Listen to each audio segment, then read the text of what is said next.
Simple thing is guys, paper सबके लिए tough होगा ये। दिस वाजंट इजी, ज्योग्राफी के बहुत कम क्वेश्चन पूछे हुए हैं। पेपर का जो प्रोडिक्शन ऐसा नहीं किसी ने भी लिया होगा, but this is how exam is. तो कट ऑफ इसका नीचे जाने वाला है for sure. And just guys get ready for the mains जिनका भी आएगा।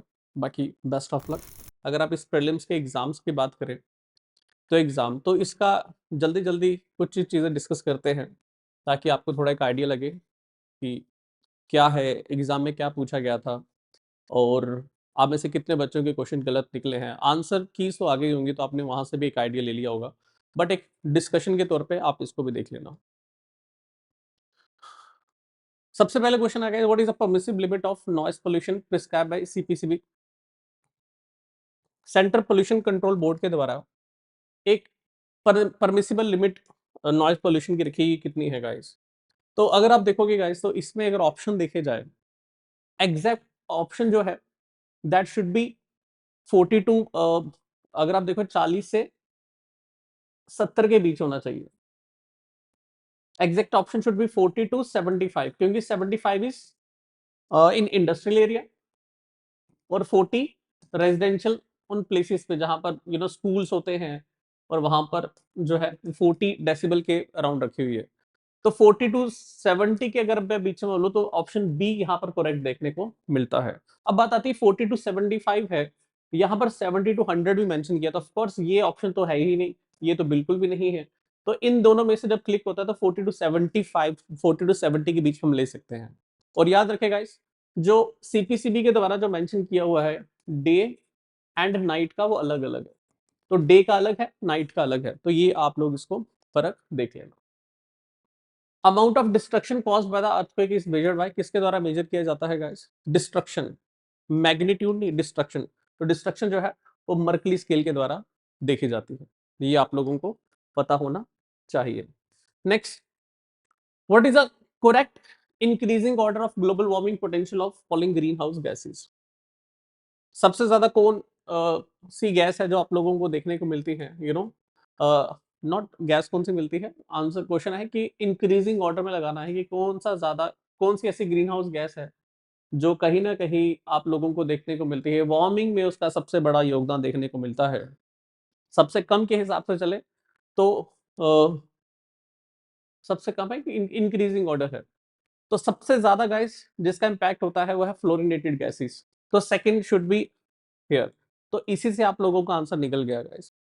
Fluorinated gases guys should be the highest in terms of global warming. Global warming में ग्रीन हाउस गैसेस में सबसे ज्यादा जिसका इंपैक्ट होता है that is what we call that fluorinated gases. तो उसमें सेकंड, अगर आप सेकंड हमारा अगर सही निकलता है तो आप लोगों को उसी से दिख गया। थर्ड नंबर कार्बन डाइऑक्साइड सबसे मिनिमम इंपैक्ट देखने को मिलता है, सेकंड नंबर पे that is methane, third is the nitrous oxide and the fourth is the carbon dioxide. तो ये आप लोगों को सीक्वेंस पता होना चाहिए। नेक्स्ट अगर बात करें, which are the following indicators are used to calculate the physical quality of life index PQLI. Which of the following indicators are used to calculate the physical quality of life index PQLI? Infant mortality rate, life expectancy at age 1 and standard of living. No guys, ये जो है standard of living, अगर कोई बच्चे मेरा newspaper हमारा Telegram पे जो जाता है, अगर आप लोग वो देखते हो तो उसमें इसके बारे में PQLI के बारे में हमने काफी बार कवर किया हुआ है। स्टैंडर्ड ऑफ लिविंग इसमें नहीं देखा जाता गाइस। यहाँ पर जो है वो एजुकेशन जो है कहीं ना कहीं यहाँ पर जो है infant mortality rate, life expectancy at age 1 and second जो देखा जाता है that is I think education का कोई क्राइटेरिया है जो इसमें कंसीडर किया जाता है, नॉट स्टैंडर्ड ऑफ लिविंग। तो ऑप्शन के मुताबिक which is correct, first 1 and 2 is correct one, ये इसको देख लेना। Next is consider the following statement, currency depreciation always leads to a improvement in the trade balance.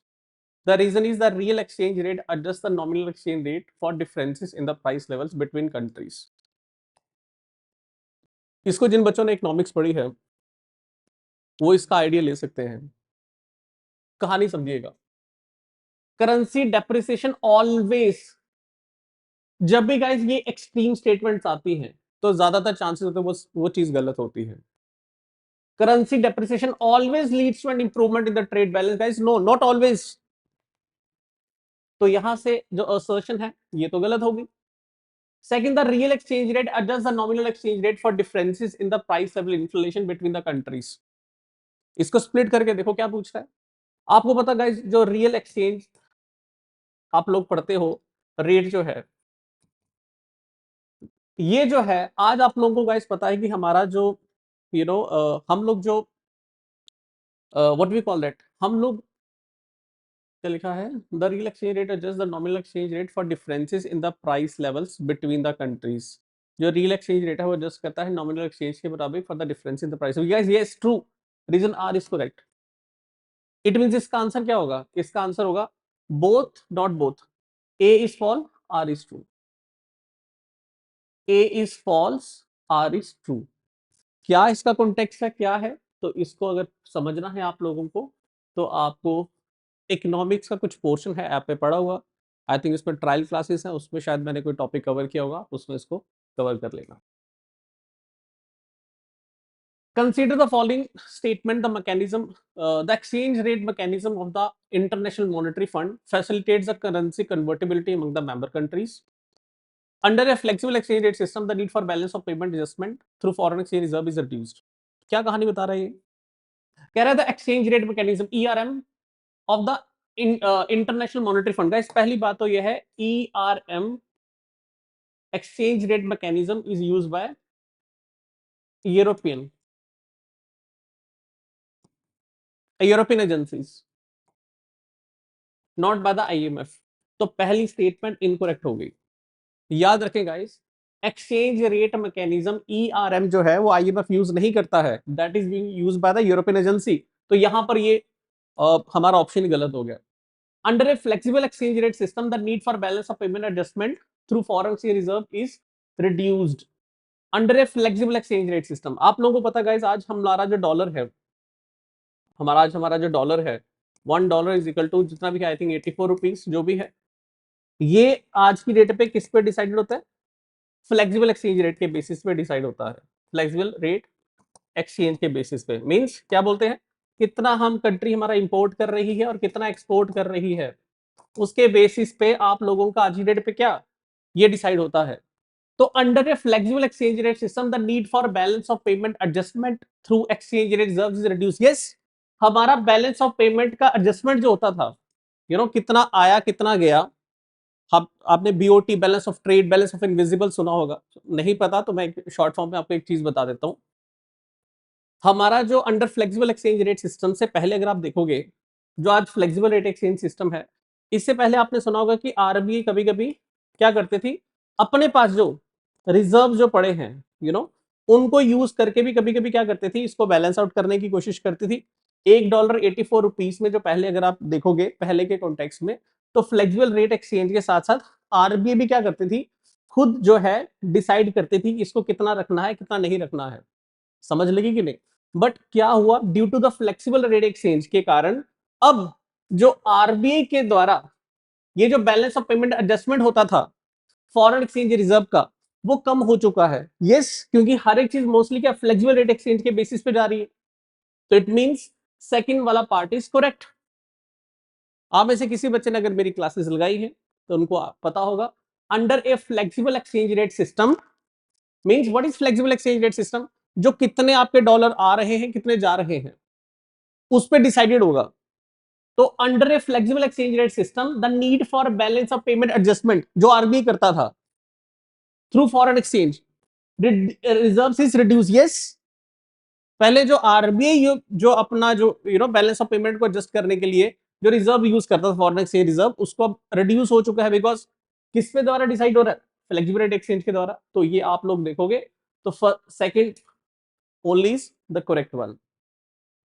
Third अगर आप देखोगे गाइस, काफी ज्यादा फैक्चुअल क्वेश्चन JKPSC ने पूछे हैं. अगर आप बोलो कि how was the exam guys, तो exam is exam guys. I know आप में से काफी ज्यादा बच्चे जो है नाराज होंगे इस चीज से. पहले तो एग्जाम नहीं होना चाहिए था, इवन आई सपोर्ट दैट. बच्चों का जो जो इशू था, बच्चों का जो एज रिलैक्सेशन का जो मुद्दा था, that was very much correct. इसमें सरकार का योगदान बहुत ज़्यादा होना चाहिए था, जिससे मुझे लगा नहीं कि सरकार का इतना इंटेंशन था क्लियर। मैं दोनों को इंक्लूड करके बोलता एलजी साहब और अमरुदुल्ला साहब दोनों।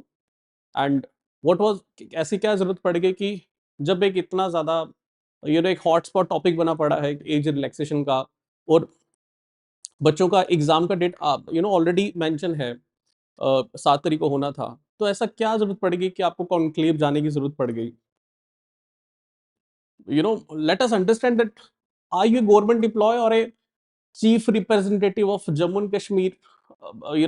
हम आम लोगों के आप एक रिप्रेजेंटेटिव हैं, तो आपकी बहुत ज्यादा जिम्मेदारी बनती थी। Respect to all the candidates, all the aspirants, ये ट्रूली एग्जाम नहीं होना चाहिए था, बट अगर हुआ है तो this is how things are now. And I don't know अब इस पे आगे क्या स्टेप होगा, बट चलो लेट्स सी। नेक्स्ट अगर बात देखें यूनियन बजट 2025-26 की अगर बात करें, what target has been set for the nuclear power capacity by the year 2047? अगर आप देखोगे गाइस तो ये फैक्चुअल है, 100 गीगावाट का जो है ये टारगेट रखा गया था यूनियन बजट में। इस पर हमने इसको कितना रखना है। Consider the following initiative. अगर गाइस किसी ने पढ़ा है, अगेन द हिंदू का जो एक एनालिसिस आता है, हम लोग जो बनाते हैं, तो उसमें अपने एक दो स्कीम्स के नाम सुने होंगे जो कवर थी। बात आती है consider the following initiative through how many of the above initiative does the government of India aim to achieve the national education policy.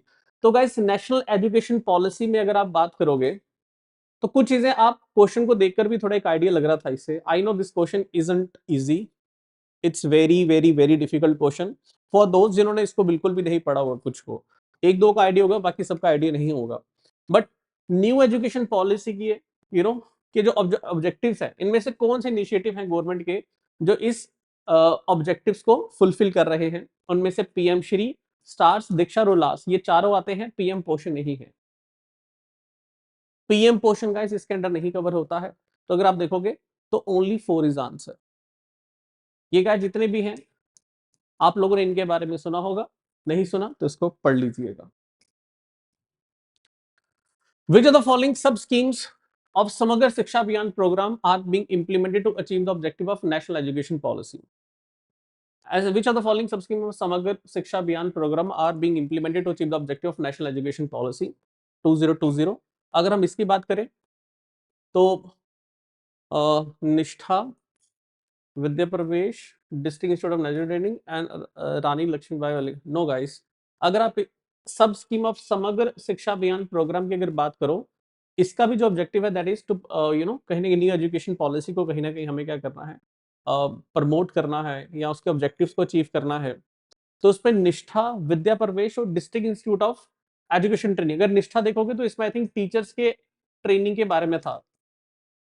अगर आप district institute of education training की बात करो तो ये भी टीचर ट्रेनिंग के रिलेटेड था, टीचर ट्रेनिंग्स। अगर आप विद्या प्रवेश की बात करो तो that was related to maybe I think skill development या उसके रिलेटेड था, ये पढ़ लेना, मुझे इसका एग्जैक्टली याद नहीं। नो नो नो, पहले 3 मंथ एंट्री के लिए, बच्चे की एंट्री के लिए 3 month, yes not 3 years, it was 3 month के लिए उसको कैसे करवाया जाएगा या नॉट समथिंग। अभी ये एग्जैक्टली देख लेना क्या था। निष्ठा, विद्या प्रवेश and district institute of education training, this was all sub scheme. These all three were the sub schemes of the Samagra Shiksha Abhiyan, which aims to achieve the objective of new education policy. Whereas Rani Lakshmi Bai Balika Vidyalaya, guys, it is dedicated to girls, to young girls only. ये जो है it is only dedicated to the young girls, Rani Lakshmibai Balika Vidyalaya. Guys ये इसी साल की news भी है, अगर किसी बच्चे ने सुनी होगी, ये करंट अफेयर्स में जो है ये ऑलरेडी कवर्ड थी, रानी लक्ष्मीबाई बालिका विद्यालय, that is dedicated only the girls. तो इसमें अगर आप देखोगे तो answer 1, 2 and 3 A is answer. Next अगर बात करें विच आर द फॉलोइंग की deficit indicators with their respective value in percent of GDP for the financial partition of the year. हाँ guys, अब डाटा, आई डोंट थिंक ये वाला data आप में से अगर किसी बच्चे ने नहीं रटा हुआ तो मुझे लगता है कि ये वाला डाटा तो हमें पता होना चाहिए। वे बैक पहले क्या थी, एनगेसिंग कमेटी की रिकमेंडेशंस क्या थी, उन्होंने कितने पे रखा था कि हमें फिस्कल डेफिसिट को कितने पे लाना है, एंड इस डाटा के मुताबिक चले तो मुझे लगता है आपको एक या दो पता होना चाहिए, तभी स्टिल आपको भी दिख रहा है कि 4.4% can only be the fiscal deficit, तो 4 इज बी, 4 बी कहां पर है, 4 बी गाइस दिस पार्ट, तो C A is answer, fiscal deficit is 4.4%, सबको पता है। जब आपको गाइस ये पता है तो आपका आंसर दूर से कहने के आपको दिख रहा है that A is the answer, बाकी आप रिलेट कर लो जितना भी है। चले आगे नेक्स्ट, नहीं तो टाइम बहुत लगेगा इस पे। Which of the following are E initiative of the Employee State Insurance Corporation? ESIC.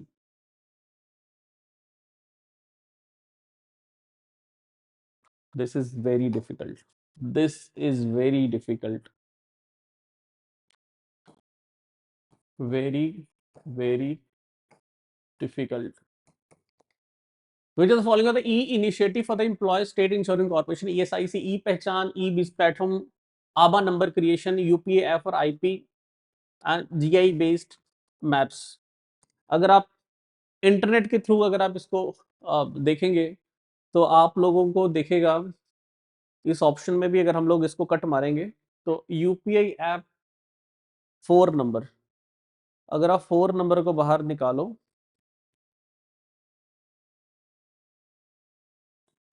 This is answer, B part is answer, first second third and fifth, याद रखेंगे।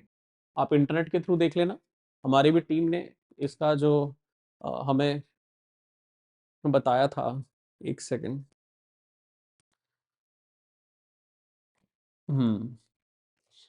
The answer is B part, तो इसको देख लेना। Next, which are the following are the key pillars of health policy? Health policy के इनमें से कौन से की पिलर्स हैं गाइस? ये अगर किसी ने बजट पढ़ा है तो उसमें भी था, अगर आप लोगों ने बजट के बारे में पढ़ा था तो उसमें भी कहीं ना कहीं आप लोगों ने इनके बारे में थोड़ा बहुत सुना होगा, अगर नहीं सुना तो आपको मैं बता देता हूँ। What are the key pillars of health policy? Preventive health care, yes. Early detection of element, yes. Free and low cost treatment and medicine, yes.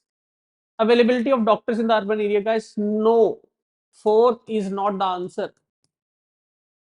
fourth is not the answer. availability of doctors in the urban areas, ये सब pillars के अंदर जो अलग अलग part हैं उनके सब पार्ट का एक हिस्सा है। Availability of doctors in the urban area, it's not a की पिलर की, यहां पर बात आ रही की पिलर्स की, तो की पिलर्स में availability of doctors in urban areas नहीं कंसीडर है, तो आप इसको हटा दीजिए। Expansion of technology in the health, yes. तो answer is 1 2 3 and 5, 1 2 3 and 5, B part. Next, अगर आप देखें, below mention countries are India top 5 trade partners in the financial year 2024-25। अगर इसमें देखो गाइस तो ये तो कोई एक ऐसा टॉपिक है गाइस, अगेन जो बच्चे हिंदू का एनालिसिस डेली पढ़ते हैं और हमारा जो टेलीग्राम पे डेली का वो जो जाता है हिंदू एनालिसिस, तो मुझे लगता है उसके लिए, और जिन बच्चों ने खासकर अभी आईआर की क्लासेस लगाई है, मेरे वाली इंटरनेशनल रिलेशन की क्लासेस अगर लगाई है तो उनको पता होगा। सबसे ज्यादा अगर आप देखोगे इसमें आप लोगों को पता लगे, सबसे ज्यादा I think USA is on 131 trillion US dollar पे इंडिया ट्रेड कर रहा है इनके साथ। चाइना 127 ट्रिलियन पे कर रहा है, जो डाटा मुझे याद है। यूए के साथ हम यूए के साथ हम लोग आई थिंक 97 98 आई थिंक इसके अराउंड पहुंचे हुए हैं ट्रिलियन डॉलर्स। अगर आप यूए रशिया के साथ हम लोग आई थिंक 68 और 67 ट्रिलियन डॉलर्स, ये देख लेना, और लास्ट सऊदी अरेबिया है। तो अगर आप स्टेप वाइज देखोगे तो सबसे पहले ये इन्होंने कैसे पूछा है, below mention the top 5 trading part in the financial, choose the correct sequence of countries India's foreign trade in terms of value in decreasing order। सबसे पहले आएगा यूएसए, तो यूएसए इज दिस, तो यूएसए ही अगर आपको पता है तो आंसर आप इसको क्लिक कर सकते हो गाइस। सबसे ज्यादा ट्रेड जो है, एंड याद रखिए इन्होंने लिखा है इन टर्म्स ऑफ वैल्यूज, वैल्यूज मतलब हमने उनको कितना एक्सपोर्ट किया, कितने ट्रिलियन डॉलर का किया, फिर हमने उनसे कितना इंपोर्ट किया, समझ लगी नहीं? तो हम इनके साथ ट्रेड डेफिसिट है, सरप्लस है, कि जो ट्रेड वैल्यू जितनी भी है इंपोर्ट एक्सपोर्ट के थ्रू, तो उस वैल्यू के मुताबिक मींस जो हमारा यहाँ पर आया सरप्लस आया डेफिसिट है जो भी है उसके मुताबिक देखें तो यूएसए के साथ सबसे ज्यादा है, ये है इंडिया यूएसए के साथ सरप्लस है। Do remember this. अभी सैंक्शंस आने के कारण जो 50% टैरिफ इंक्रीज हुआ तो उसके कारण ऑफ कोर्स इंपैक्ट पड़ा है, but still we are surplus. और अभी टैरिफ नीचे आया है, होपफुली वो फिर से 5% उस पर आ जाएगा जहां तक मुझे लग रहा है, बिकॉज पुतिन साहब हिंदुस्तान में आए थे अभी 2-3 दिन पहले। तो आई थिंक यूएसए भी कहीं ना कहीं एक न्यूट्रल स्टैंड लेने की कोशिश करेगा। चलिए, अगर आपको ये पता लग गया, consider the following statement regarding the PM E bus Sewa scheme. प्रधानमंत्री की जो ई बस सेवा स्कीम है guys, again this was very important. अगर आप देखोगे तो इसमें देखोगे तो पीएम ई बस सेवा central sponsored scheme initiated in 2023। Yes true, it aims to augment the bus operation in urban areas with central systems of 20,000 crore of developing 10,000 electric buses. Yes, more than 169 cities with population size between 3 lakh to 40 lakhs as per the census 2000 are eligible to participate under the scheme. Yes, the scheme shall remain valid up to 2047. No guys, ये 10 साल के लिए है, 10 years के लिए है, 10 years के लिए। तो 10 years के लिए होगी तो ये 2037 तक आई थिंक वैलिड है, 2037 तक ये जाएगी, नॉट 2047। तो फोर्थ पार्ट आप हटा दीजिए, फोर्थ यहां पर भी है, फोर्थ यहां पर भी है, तो answer will be one, first, second and third. A part will be the answer. Next अगर बात करें, match the following countries with year in which these countries cross the pre pandemic GDP constant price national currency. My dear JK PSC, इतना data के form पे UPSC के एक चीज लगता है कि वो डाटा इतना नहीं थ्रो करता, but the way you are throwing the data, how the student will remember.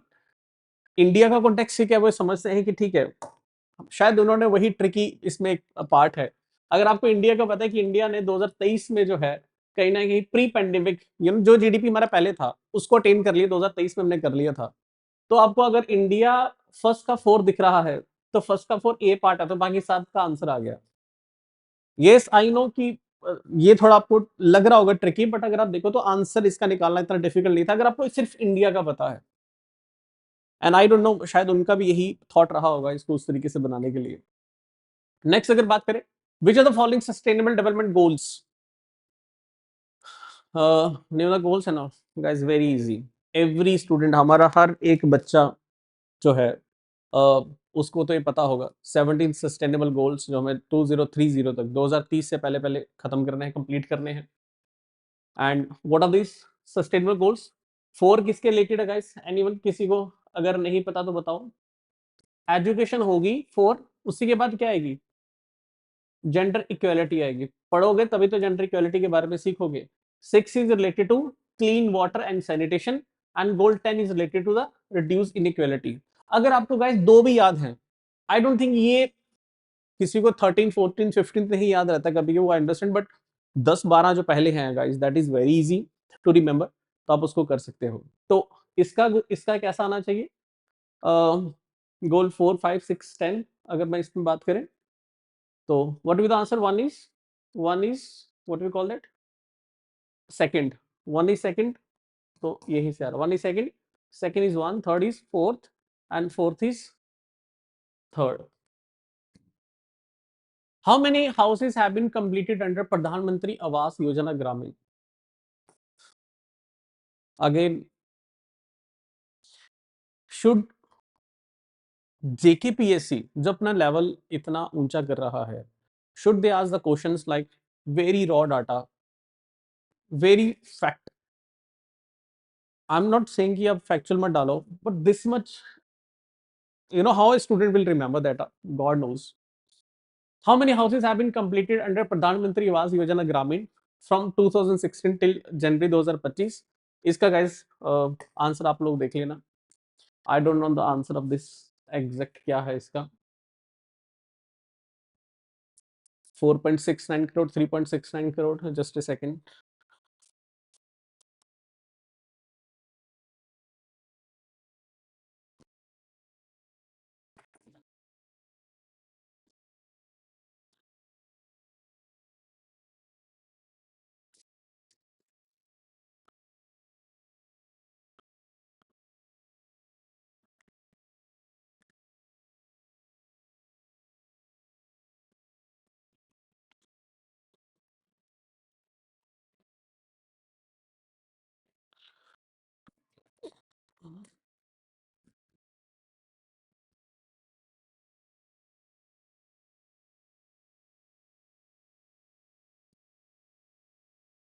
2.82 crore as of now, till January 2025 के मुताबिक चले तो दैट विल बी 2.69 करोड़।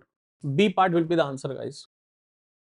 इसका आंसर जो होगा वो बी पार्ट होगा as per I think Google. आप इसको चेक कर लेना गाइस, आई डोंट नो कि ये जो मैंने बनाया है इज इट करेक्ट और नॉट, इसका एग्जैक्ट लिख लेना। Which of the following pairs of chairperson and their respective finance are correctly matched? Which of the following pair of chairperson and their respective finance commissions are correctly matched? And guys, everyone जिसने economics के last वाले जो है topics पढ़े हैं तो उसमें finance commission जब आपने पढ़ा होगा, इवन आप इसमें पॉलिटी में भी कवर करते उसमें, तो ज्यादातर हमने इकोनॉमिक्स में इसके रिलेटेड पढ़ा था, तो 10th फाइनेंस कमीशन केसी, I know it's not easy for some जो बिल्कुल अभी न्यू है, जिन्होंने पढ़ा होगा उनको ये याद नहीं होगा, ना ही कोई इतना पुराना पढ़कर गया होगा। लास्ट आई थिंक 14 और 13 तो सबको याद होंगे, Vijay Kelkar and Y B Reddy, but K C Pant and C Rangarajan I don't think anyone remembers. C Rangarajan आपने पढ़ा होगा, सिंह रंगाराजन कमेटी जो पॉवर्टी के ऊपर भी जिन्होंने बनाया था, तो बाकी की चलो ठीक है, this is all the things are, तो इसका all options are correct. Correct पूछा है कि इनकरेक्ट पूछा है? Which of the following act provided the establishment of the Public Service Commission for the first time? Very easy. Public Service Commission कब आया था? That came in Government of India Act 1919, ये सबने पढ़ा होगा। Which of the following pair are correctly matched? Education concurrent list में है, income tax concurrent list में है, पब्लिक हेल्थ स्टेट लिस्ट में है और सेंसस यूनियन लिस्ट में है। पहले बात बता दें गाइस, एजुकेशन जो था ये education earlier was in state list, but after 42nd amendment 1976 education को किस में डाल दिया गया था? कंकरेंट लिस्ट में। सो डू रिमेंबर, आज कंकरेंट लिस्ट की अगर बात करो, इसमें एजुकेशन, इसमें एजुकेशन है, इसमें डाइवोर्स है, इसमें मैरिज है, तो ये कुछ चीजें जो है कंकरेंट लिस्ट में है। तो education earlier was state list, but by 47 amendment 1976 education को किस में डाल दिया गया था? कंकरेंट लिस्ट में। Income tax concurrent, no guys, income tax जो है वो यूनियन लिस्ट का पार्ट है, तो ऑप्शन सेकंड तो इनकरेक्ट है। तो जहां जहां पर सेकंड है वो सारे इनकरेक्ट है, ये भी इनकरेक्ट है, ये भी इनकरेक्ट है। तो क्या लिखा हुआ है? पेयर क्या पूछा, क्या पूछा? अच्छा पेयर्स, कितने पेयर करेक्ट है? तो अगर उस मुताबिक चलेंगे तो first pair is correct. Public health state list का पार्ट है, यस। एग्रीकल्चर ये सारे पब्लिक स्टेट लिस्ट का पार्ट है, पब्लिक हेल्थ। सेंसस जो है जो यूनियन लिस्ट का पार्ट है, census is a part of union list guys, yes. Census is a part of union list, yes. Centre के उसका पार्ट है ये। तो how many answers are correct? 1 2 and how many pairs are correct? 3। तो इसमें कौन कौन सा आएगा? 1 3 4, 1 3 4 ओनली, तो ये करेक्ट कर लेना। Consider the following statement regarding the advisory jurisdiction of Supreme Court. It is not mandatory for the Supreme Court to provide its opinion on a presidential reference. Yes, true. Statement to the opinion given by the Supreme Court is binding in nature. The opinion given by the Supreme Court is binding in nature, guys. No, it's not binding in nature. So statement 1 is correct, statement 2 is incorrect. ये तो I think very easy, ये भी easy था, ये भी easy था। इसको अगर कोई बच्चा कह रहा है कि नहीं ये बहुत ज्यादा, no guys, this is very much easy. अगर कुछ बच्चे न्यूज़पेपर पढ़ते हैं तो मुझे नहीं लगता है, हाँ इसमें थोड़ा मुझे ट्रिकी लगा। This is something should not be asked in the exams, at least in JKS और आईएएस एग्जाम्स। अदर एग्जाम जो जेकेएसएस भी कंडक्ट करता है उसमें फैक्ट्स आते हैं ऐसे, तो we don't deny that, but JKS के एग्जाम में I don't know how much right it is, तो ये तो चलो इजी है, इस पे हम लोग जाएंगे नहीं। नेक्स्ट अगर बात करें, विच of the following statement regarding the advocate general of the state? Attorney general आपने सेंटर में सुना होगा। एडवोकेट जनरल ऑफ स्टेट की अगर बात हो रही है, he or she is appointed by the governor of state, yes. He she hold the office during the pleasure of the governor, yes. His or her remuneration is determined by the state legislature. No guys, his or her remuneration is determined by the governor itself, the governor. तो क्या पूछा? Not correct. Which of the following statement given is not correct? Third, C part. Next चले आगे, consider the following functionaries: chief justice of India, cabinet secretary, chief election commissioner, union cabinet ministers.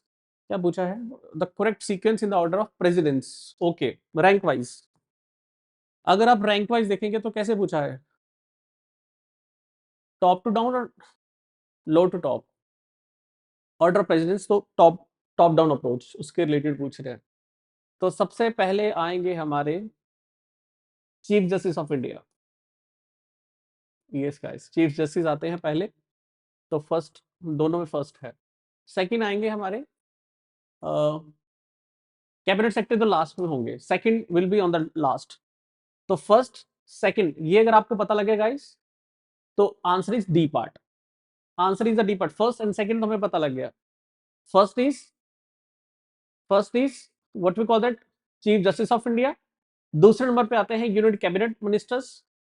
Third number पे आते हैं, I think rank is 11 cabinet minister, मुझे exact नहीं पता, तो ये देख लेना ये।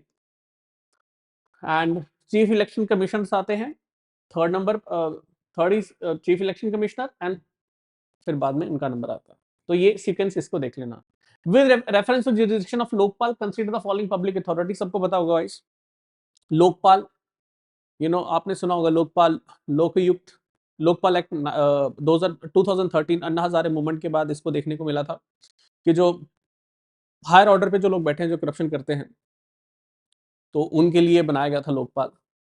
तो with reference to jurisdiction of Lokpal, consider the following public authorities: Prime Minister, Union Minister, Member of Parliament, official of the central government. Which of the above come under the jurisdiction of Lokpal? Lokpal के jurisdiction के under में से कौन है जो आता है या नहीं आता है? तो jurisdiction of लोकपाल, तो प्राइम मिनिस्टर तो आते हैं ऑफ कोर्स, यूनियन मिनिस्टर्स आएंगे, member of parliament, member of parliament के गाइस जो कामकाज है, वोटिंग, डिस्कशन, जो भी वो पार्लियामेंट होगा, तो उसको इम्यूनिटी प्रोवाइडेड है under under article I think 124 of constitution of India. Under article I think 124, maybe I am not wrong, check कर लेना इसको, आई थिंक 124 है, जिसके तहत मेंबर ऑफ पार्लियामेंट को आप उस पर नहीं कर सकते।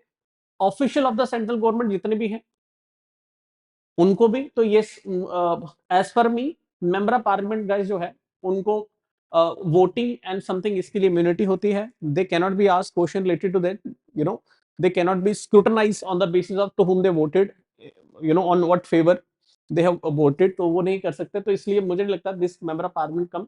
तो थर्ड पार्ट तो बाहर निकाल दो। तो इसका आंसर होगा 1, 2 and 4th। 1, 2 and 4 D part will be the answer.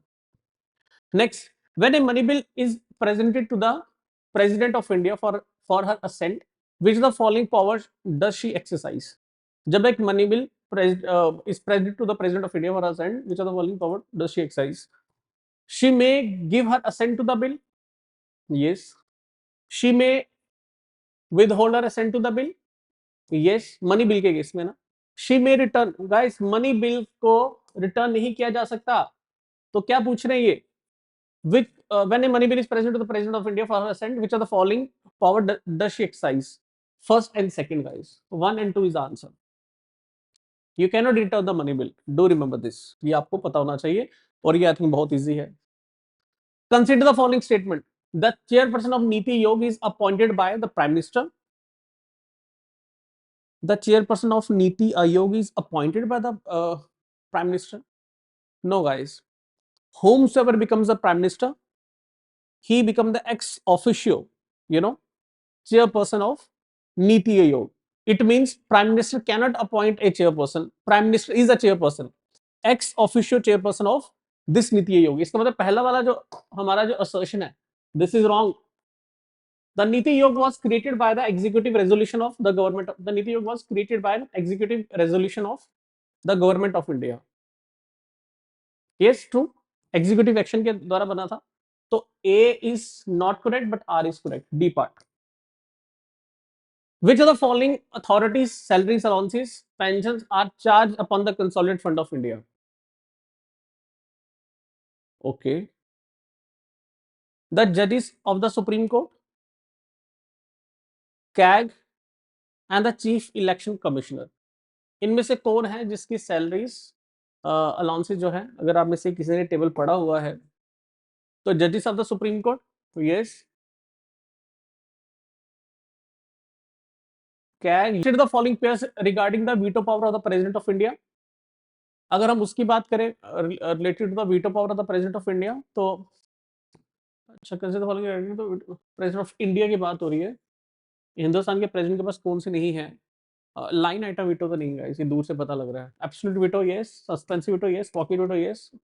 First three regarding the veto powers president of India, क्या पूछ रहा है, उसके इम्प्लीकेशन। एब्सोल्यूट वीटो क्या है, with hold yes. Suspensive veto क्या, रिटर्न प्रेसिडेंट रिटर्न से bill other than money bill, yes. Pocket veto time period नहीं है हमारे यहाँ पर, बट एक ही पॉकेट वीटो होता है, तो ओनली थ्री। नेक्स्ट अगर बात करें इसके बारे में, गाइस आप सबने सुना होगा, आप लोगों ने इसके बारे में सुना होगा दैट एक 91st कॉन्स्टिट्यूशनल अमेंडमेंट हुई थी। 91st कॉन्स्टिट्यूशनल अमेंडमेंट 2003 में अंडर अटल बिहारी वाजपेयी जी की सरकार के अंडर 91st कॉन्स्टिट्यूशनल अमेंडमेंट 2003 में हुई थी, जिसमें अगर आप देखोगे, अगर आप बताओ, तो इसमें आर्टिकल जो 75 है, उसमें एक सब क्लॉज ऐड किया गया था 1A, जिसके तहत जो प्राइम मिनिस्टर है, प्राइम मिनिस्टर के साथ उनके जो जितने भी मिनिस्टर्स होंगे, that minister should not be more than 50% of the total members of the house. That should not be more than the total members of the house. Do remember this. ये 91st constitutional amendment के तहत हुआ था। अब ये maybe some of the students maybe don't know about it, क्योंकि जब बात आती है 1A, तो दे माइट गेट कंफ्यूज, क्योंकि इस पे कुछ के लिए थोड़ा डिफिकल्ट। 91st अमेंडमेंट सुना होगा, अगर किसी ने 3-4 साल हो गए पढ़ते हुए, तो मे बी कहीं किसी न किसी तरीके से इसके बारे में अगर पढ़ा होगा, तो मे बी, अदरवाइज कुछ ने तो उसको लीव कर दिया होगा, बट आई डोंट थिंक इतना वो था, बट यस, कुछ के लिए डिफिकल्ट हो सकता है। Consider the following statement regarding the 37 constitutional amendment act. Article 239 was added by 37th amendment.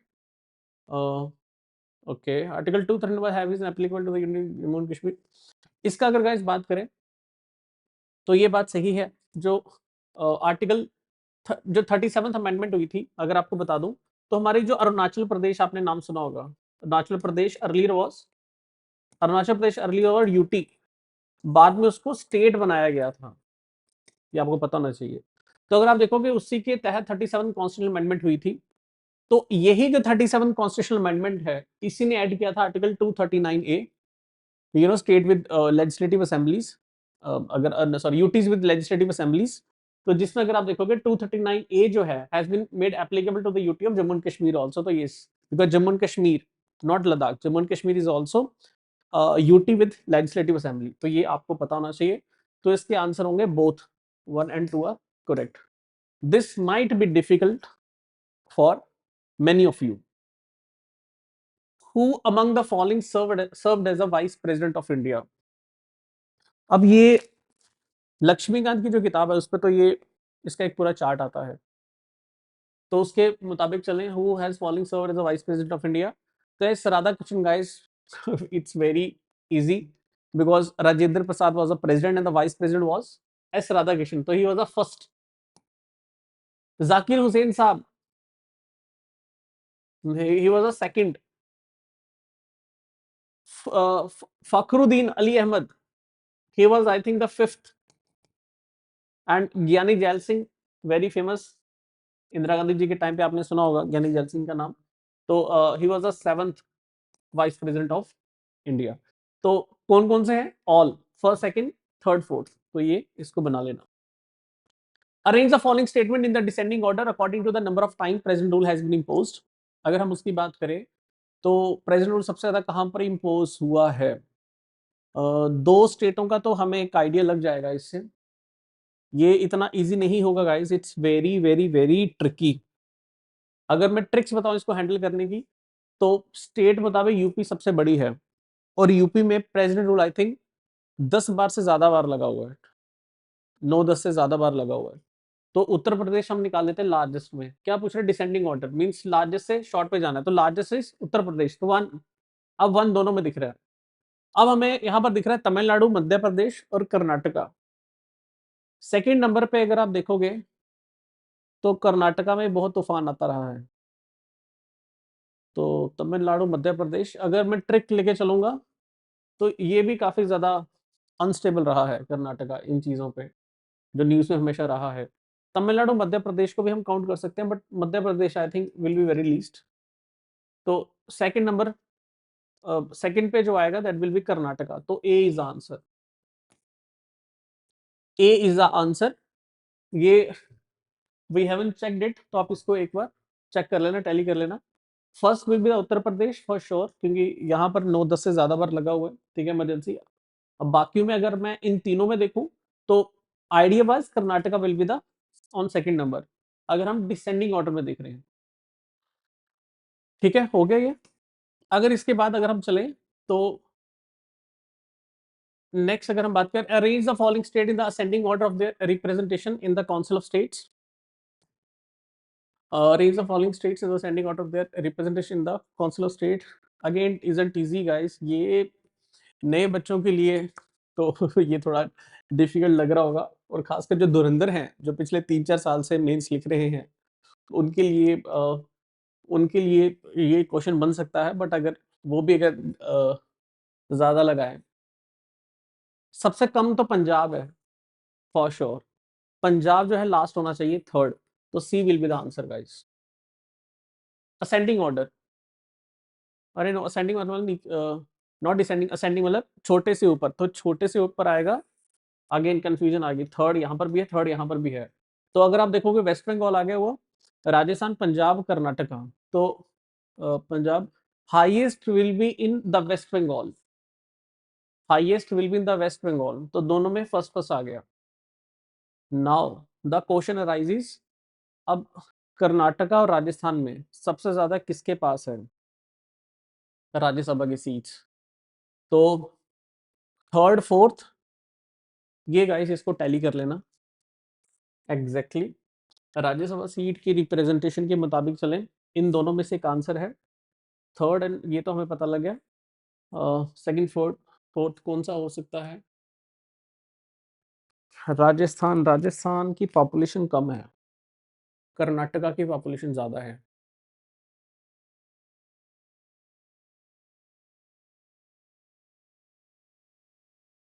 I think Karnataka. So the answer will be highest West Bengal, ये sending, sorry, lowest will be, sorry highest will be West Bengal, second number पे आएगा I think A part का। इसका जो answer होगा, इसको please tally कर लेना एवरीवन, इसको देख लेना। फॉर मी हाईएस्ट जो है वो सॉरी वेस्ट बंगाल, वेस्ट बंगाल के बाद कर्नाटका, कर्नाटका के बाद राजस्थान, राजस्थान, पंजाब। तो first will be the answer according to me, इसको देख लेना। Which is the following pairs of the states and their formation date is correctly matched? Not easy, not easy.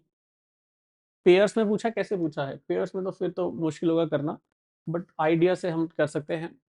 Arunachal Pradesh 86, Telangana 2013, no Telangana is 2014, जून का महीना था, 2 जून आई थिंक, 2 या 4 जून इसी के round था। Goa 1986, Uttarakhand 2001, Uttarakhand 2001, no Uttarakhand was 2000। So second and fourth,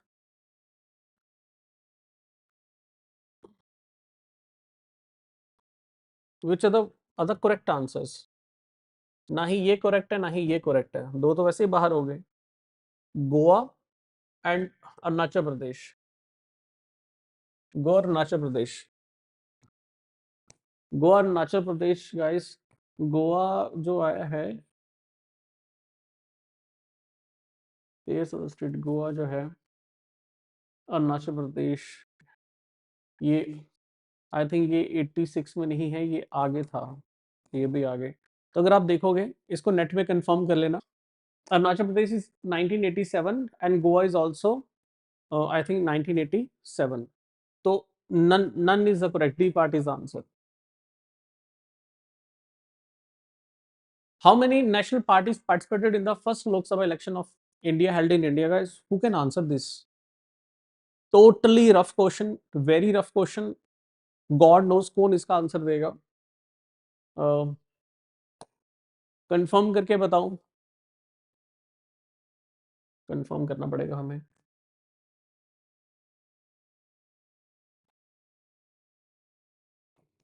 14 is the answer. In which article of the Indian Constitution is a provision related to the audit of Panchayat accounts mentioned? Easy, very easy. अगर किसने हमारे polity के जो हमारे sir पढ़ाते हैं उनके अगर क्लासेस लगाई हैं तो वो हमेशा इसके बारे में जिक्र करते रहते हैं. ज्यूरी याद करने का तरीका क्या है? ज्यूरी ज्यूरी जो है वो कहीं ना कहीं ऑडिट करेगी. तो 243J. Which of the following pair accurately represent the dominant caste in the state politics in the India? Again, guys, very heavy question, not easy. Polity का ये पोर्शन, पॉलिटी के 19 क्वेश्चन आए हैं अप्रॉक्स 18 और 19, तो ये कोई इजी नहीं था, बट इसका आंसर देना है तो मैं इसको बता देता हूँ गाइस. लिंगायत कम्युनिटी जो है कर्नाटका में डोमिनेटिंग है, यस. पाटीदार जो है गुजरात में डोमिनेटिंग है, यस. मीन्स जो कहीं ना कहीं डोमिनेट कास्ट है, जो कहीं ना कहीं पूरा एक तर्क रख देती है, जो कहीं ना कहीं काफी ज्यादा स्टेट की पॉलिटिक्स में उसका काफी इंटरफेरेंस है, इन्वॉल्वमेंट है. वोकालिंगास गाइस तमिलनाडु में नहीं है. वोकालिंगास जो है मैसूर, अर्लियर अर्लियर जिसको आप लोग मैसूर स्टेट बोलते थे, वो उसका पार्ट है, अर्लियर मैसूर. तो Vokkaligas are the part of Mysore, not Tamil Nadu, तो ये गलत हो जाएगा. कामास जो है वो आंध्र प्रदेश के हैं. कामास जो है वो आंध्र प्रदेश के हैं. तो 1, 2 and 4 are correct. 1, 2 and 4 are correct. C part is the correct answer. And Tamil Nadu के जो है वो हार्डिंग्स है, आई थिंक हाउडिंग्स, हाउडिंग्स समथिंग ऐसे कुछ नाम है, तो वो यहाँ पर डोमिनेटिंग है, तो इसको पढ़ लेना. Consider the following statement regarding the blue flag certification. हमारे जो करंट अफेयर अगर किसी बच्चे ने पढ़े थे अभी जो हुए थे उसमें इसको कवर किया गया था. ब्लू फ्लैग सर्टिफिकेशन, ये डेनमार्क का जो है foundation for environmental education FEE वो देता है, yes correct. Chandrabhaga beach Orissa was the first in India, yes guys we have covered it. हमारे जो करंट अफेयर है इसमें कवर किया गया था. Which of the following traditional cultivation technique practiced by the Kond tribe is under the threat due to the monocropping of eucalyptus? आप सबको guys पता होगा यूकलिप्टस जो है प्लांट है गाइस, इससे पेपर मिल वाले काफी इसको यूज कर रहे हैं. पेपर मिल वाले काफी इसको यूज करते हैं. अब हुआ क्या, ओडिशा, नॉट उड़ीसा, ओडिशा जो है, ओडिशा स्टेट की अगर मैं बात करूं तो वहां पे एक ट्राइब है कोंद ट्राइब. कोंद ट्राइब ये पहले काफी ज्यादा कल्टीवेशन करते थे, अलग अलग जो चीजें हैं रिलेटेड टू अपने अपने जो चीजें लगाते थे, खाने पीने वाली जितनी भी चीजें लगती थी एग्रीकल्चर रिलेटेड, तो जिसको आप लोग इनका जो है इसको बोलते हैं डोंगर कल्टीवेशन. डोंगर कल्टीवेशन. तो यहां पर अभी क्या हुआ है, due to some commercial purposes इनकी जो लैंड है यहां पर अगर आप देखोगे तो मैक्सिमम पेपर मिल वाले क्या कर रहे हैं, इन प्लांट्स को लगा रहे हैं यूकलिप्टस, जिसके कारण ये न्यूज पे आया है गाइस. अगेन गाइस जिन बच्चों ने डेली हिंदू पढ़ा है आई थिंक उन्होंने सब ने इसको टिक किया होगा. मैंने आपको न्यूज बता दी गाइस, इट मीन्स हमने इस कॉन्टेक्स्ट को पूरा प्रॉपर्ली कवर किया था. तो पेपर मिल का इशू था, मीन्स पेपर मिल के लिए जो पेपर यूज होता है कमर्शियल पर्पस के लिए यूकलिप्टस लगाए जा रहे हैं, तो खासकर इस ट्राइब को काफी ज्यादा जो है इम्पैक्ट पड़ रहा है. तो डोंगर कल्टीवेशन ये आप लोगों ने पढ़ा होगा. Recently, the Union Cabinet granted classical language status to 5 languages. Consider the following statement regarding the revised criteria for a language to be conferred with classical status. ये इजी नहीं होगा न्यू कमर्स के लिए, बट जो पुराने धुरंधर अगर गए होंगे पेपर के लिए तो उनको थोड़ा आइडिया होगा. Union cabinet granted classical language status the 5 languages. As you know हमारे यहाँ पर 5 लैंग्वेजेस जो है उनको क्लासिकल लैंग्वेज की लिस्ट में डाला हुआ है, जिसमें संस्कृत भी आप लोगों को पता होगी, तमिल है, तमिल, तेलुगु, ये सारे जितने भी साउथ इंडियन की खास जो 4 हैं ये इसमें पार्ट है. और संस्कृत आपने सुना होगा. High antiquity of its early text और recorded history spanning at least 1500 to 2000 years. 1500 से 2000 साल पुरानी वो कहीं ना कहीं होनी चाहिए, रिकॉर्डेड हिस्ट्री इसकी होनी चाहिए. तो yes first is answer correct. The body of ancient literature text considered a valuable heritage by successive generation of speakers. Yes The literal tradition should be original and not borrowed from another community. Yes.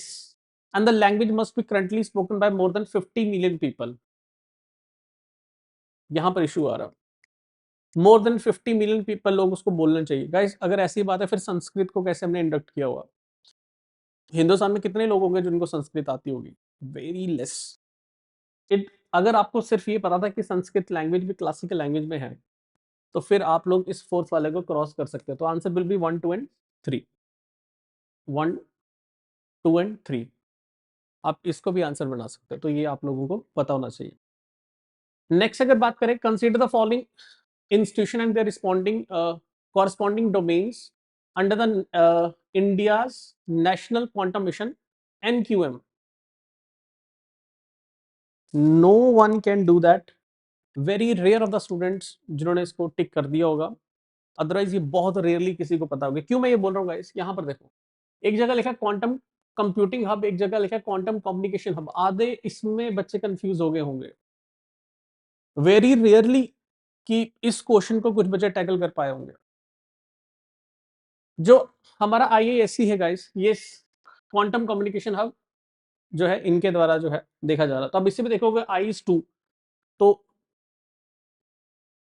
First is second वाला, तो C part आप लोगों को दूर से इसका answer दिख रहा होगा।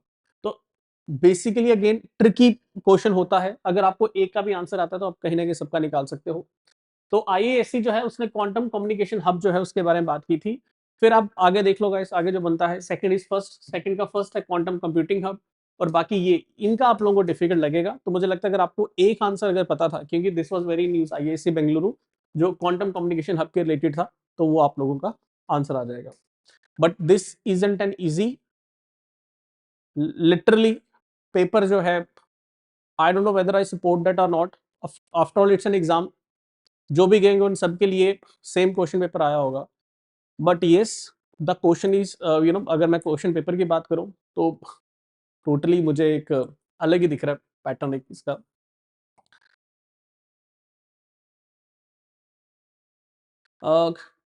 बाकी सारे क्वेश्चन गाइस ऐसे नहीं है। In order to clear the cut off, तो I don't think that is a big deal. Let's see cut off कितना जाता है, बट अगर वही 65 70 75 इसी के अराउंड अगर घूमता है, तो मुझे लगता है कि काफ़ी ऐसे क्वेश्चन जो आप लोग इजीली कर सकते हो। अगर किसी बच्चे ने 40 क्वेश्चन भी अगर उसके करेक्ट हैं, 40 into 80 मार्क्स बनते हैं। 60 क्वेश्चन को अगर आप लीव करो तो देयर आर चांसेस गाइस। चलिए next, consider the following statement with reference to Gaganyaan mission. जिन्होंने मेरे करंट अफेयर की क्लासेस लगाई थी उन्होंने इसको सारा कवर किया होगा। Consider the following statement with reference to Gaganyaan mission of India, ISRO. The mission aims to place astronauts in the geostationary orbit.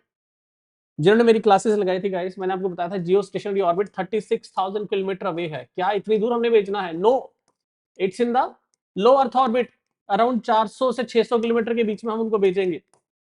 तो first point is wrong. First जहां पर है उनको क्रॉस कर दो। आंसर आगे second and third, second and third is answer. Consider the following statement regarding the Nipah virus. It's an orthopox virus. No guys, orthopox virus is small pox. तो first is wrong. इन्होंने pairs पूछे, क्या पूछा? Many of the above is are correct. Nipah virus is a zoonotic disease transmitted from animals to human. Yes, ये bat से आता है, ये पिग से आता है, ये आपको पता होना चाहिए। Polymerase chain reaction is a preferred laboratory test for Nipah. Yes, the incubation period ranges from 4 to 14 days on average. ये गाइस मैक्सिमम बच्चे यहाँ पर कंफ्यूज हुए होंगे, बिकॉज अगर आपने देखा होगा तो इसका एवरेज अगर लिखा था 14 to 14 days is fine, 4 to 14 days. But अगर आप मैक्सिमम डेज देखोगे तो 45 डेज है इंक्यूबेशन पीरियड मैक्सिमम। तो उस मुताबिक भी अगर देखें तो 2 3 and 4 आर करेक्ट, तो only 3 is the correct answer. With reference to India's international humanitarian mission, consider the following pairs: Operation Dost, Operation Ganga, Operation Kaveri, Operation Ajay. This was very much in the currents. This was very much in the currents. And Operation Dost जो था वो Turkey और Syria के लिए था। Operation Ganga was evacuation of Indian from the Ukraine conflict. Operation Kaveri जो था, evacuation of Indians from Sudan, and operation जो अजय था, that was rescue from the Israel Hamas conflict. I think all pairs are correct. D part. Consider the following technologies: natural language processing, quantum computing, audio processing, and computer vision. Which of the above are supported by the Hugging Face AI Model Hub? God knows. God knows. इसका सीधा हम लिखेंगे not God knows. Again, Hugging Face AI Model Hub.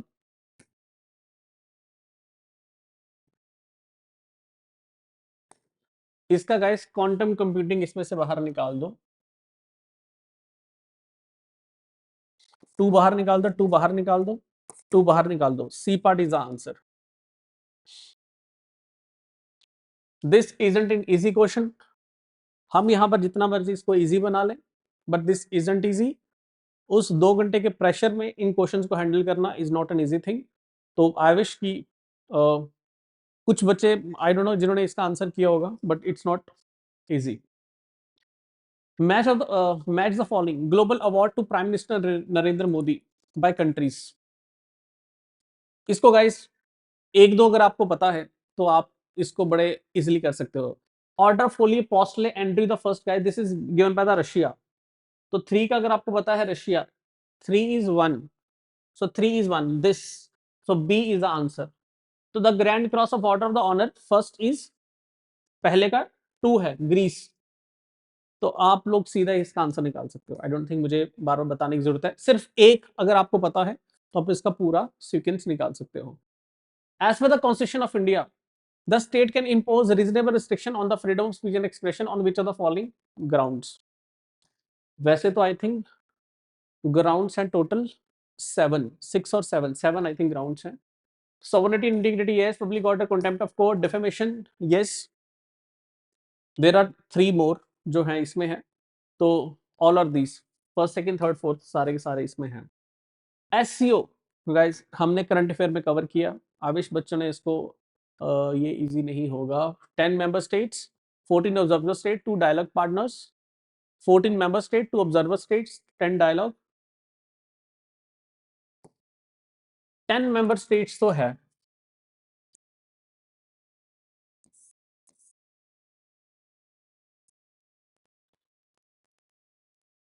Two observer and 14 dialogue partners. I think D part is the answer. A तो नहीं था. तो इसका answer as per me I think D is answer. Guys इसको एक बार check कर लेना. 10 member state ये कंफर्म है, 2 ऑब्जर्वर स्टेट्स हैं एंड 14 डायलॉग पार्टनर्स हैं. 2 observer state and 10 dialogue partners. D part is answer. आप इसको एक बार क्रॉस चेक कर लेना, एक बार इंटरनेट पे इसको देख लेना. Jammu and Kashmir energy development agency mission and vision are to lead the energy transition, to speed up the transition to partial renewable energy, to build a culture of excellence, to maintain the highest standard of quality and sustainability. What is this? To lead the energy transition, yes. To lead the energy transition, yes. To speed the transition to partial renewable, no guys, partial is not the right answer. Speed up the transition to the renewable energy. Partial नहीं, हमने partial, हमने renewable energy पे हमने क्या करना है, total हमने transition करना, नॉट पार्शियल. तो सेकंड इज इनकरेक्ट. क्या पूछ रहा है, विच इज करेक्ट और which is incorrect? Correct the correct option. First is correct, second is incorrect.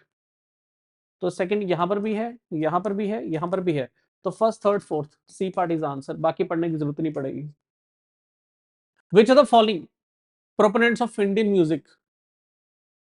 अब देसी तरीका जिन्होंने आर्ट एंड कल्चर पढ़ा है तो सिंपल, जो यशपाल जी हैं ये आगरा के हैं.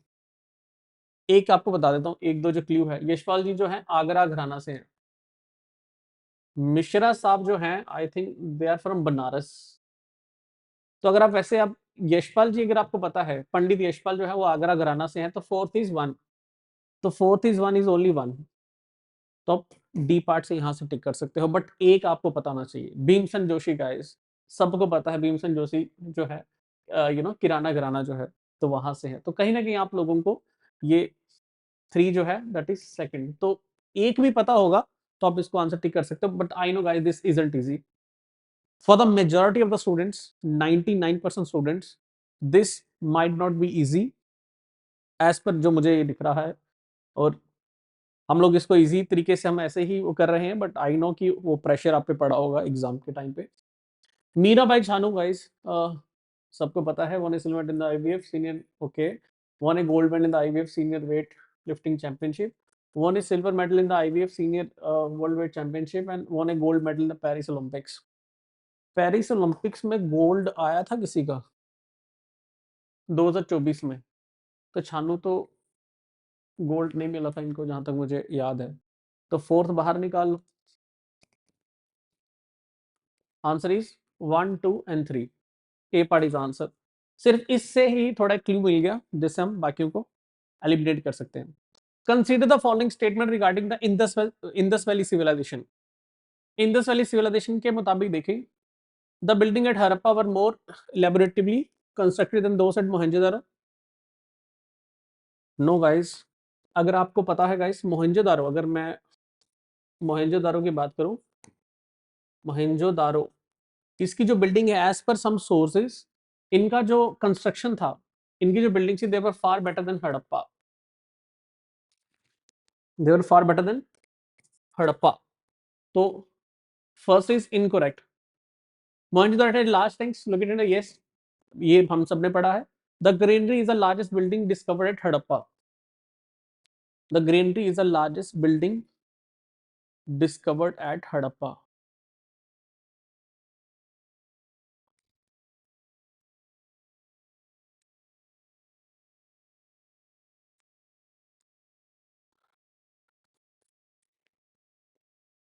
फर्स्ट इज गलत, second is correct, the granary is the largest building discovered at Harappa.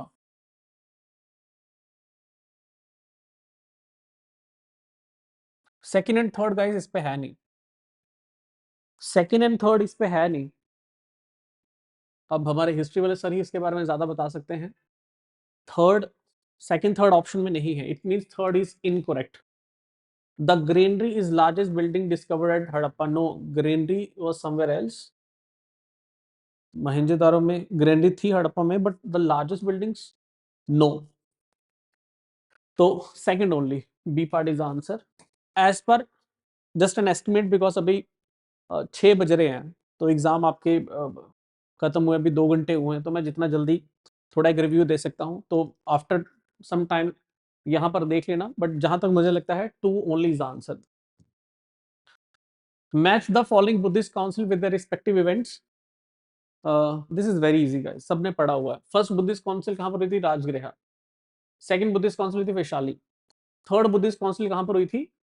Pataliputra, Patna, Pataliputra पहले उसे बोलते थे। और फोर्थ बुद्धिस्ट काउंसिल कहां पर हुई थी?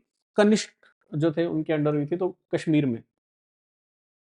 My dear students from Jammu and Kashmir, if you are planning to prepare for JKS or the UPSC exams, I promise you joining Kartavya will be the best decision you ever make, because we have the most experienced faculty in Jammu with the best quality study material. We have the library inside our institution premises. We are providing high resolution online classes, recorded lectures on our app, and my dear students, single student counseling with the teacher is also available in our institution. Even if you are joining online, अगर आप online courses भी हमारे join करते हैं, still आप institution में आकर teacher से जो भी आपके क्वेरीज हैं, आप वो टीचर के साथ डिस्कस कर सकते हैं।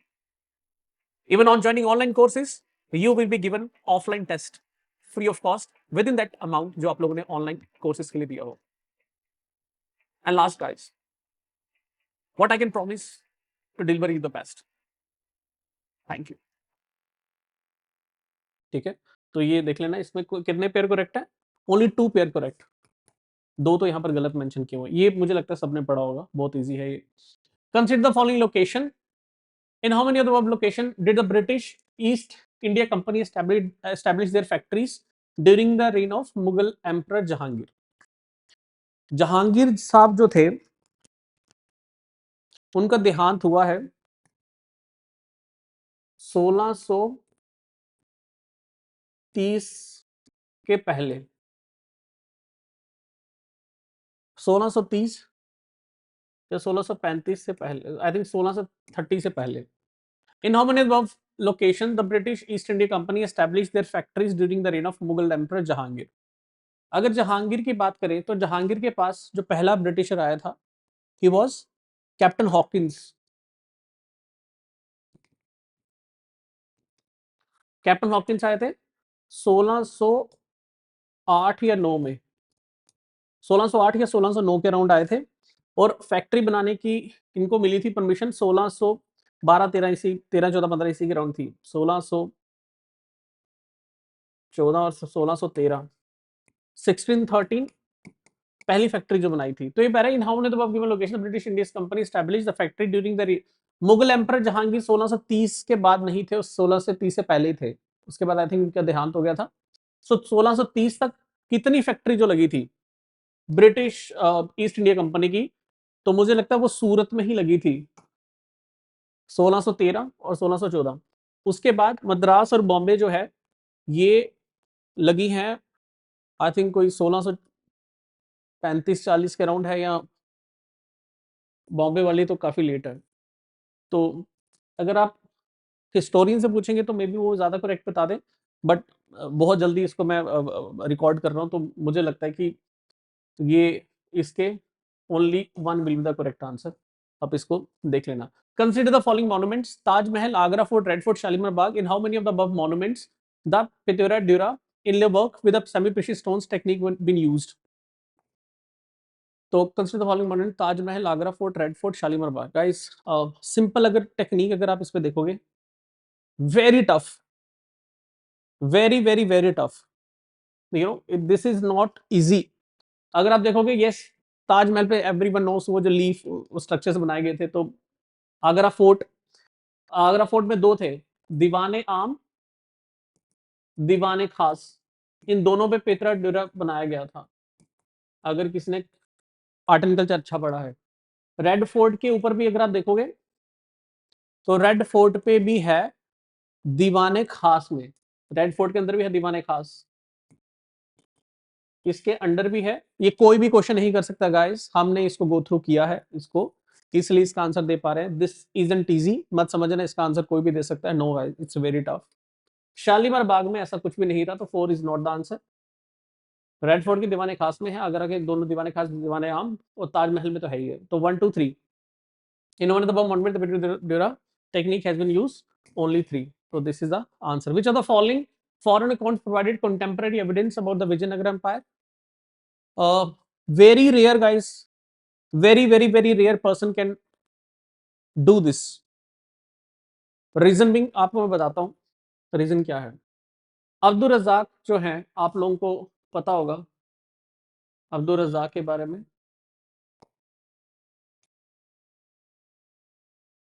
अब्दुल रजाक राइटिंग्स, इनके बारे में आपने सुना होगा। Domingo Paes, he was Portuguese. Abdul Razzaq was Persian I think. Ibn Battuta सबको पता मोरक्कन थे, and Niccolo de was Italian. Which of the following foreign account provide contemporary evidence about the Vijayanagar empire? अगर मैं आपको बताऊंगा इस, तो इसमें अगर आप देखोगे इसका answer will B Ibn Battuta तो नहीं होंगे,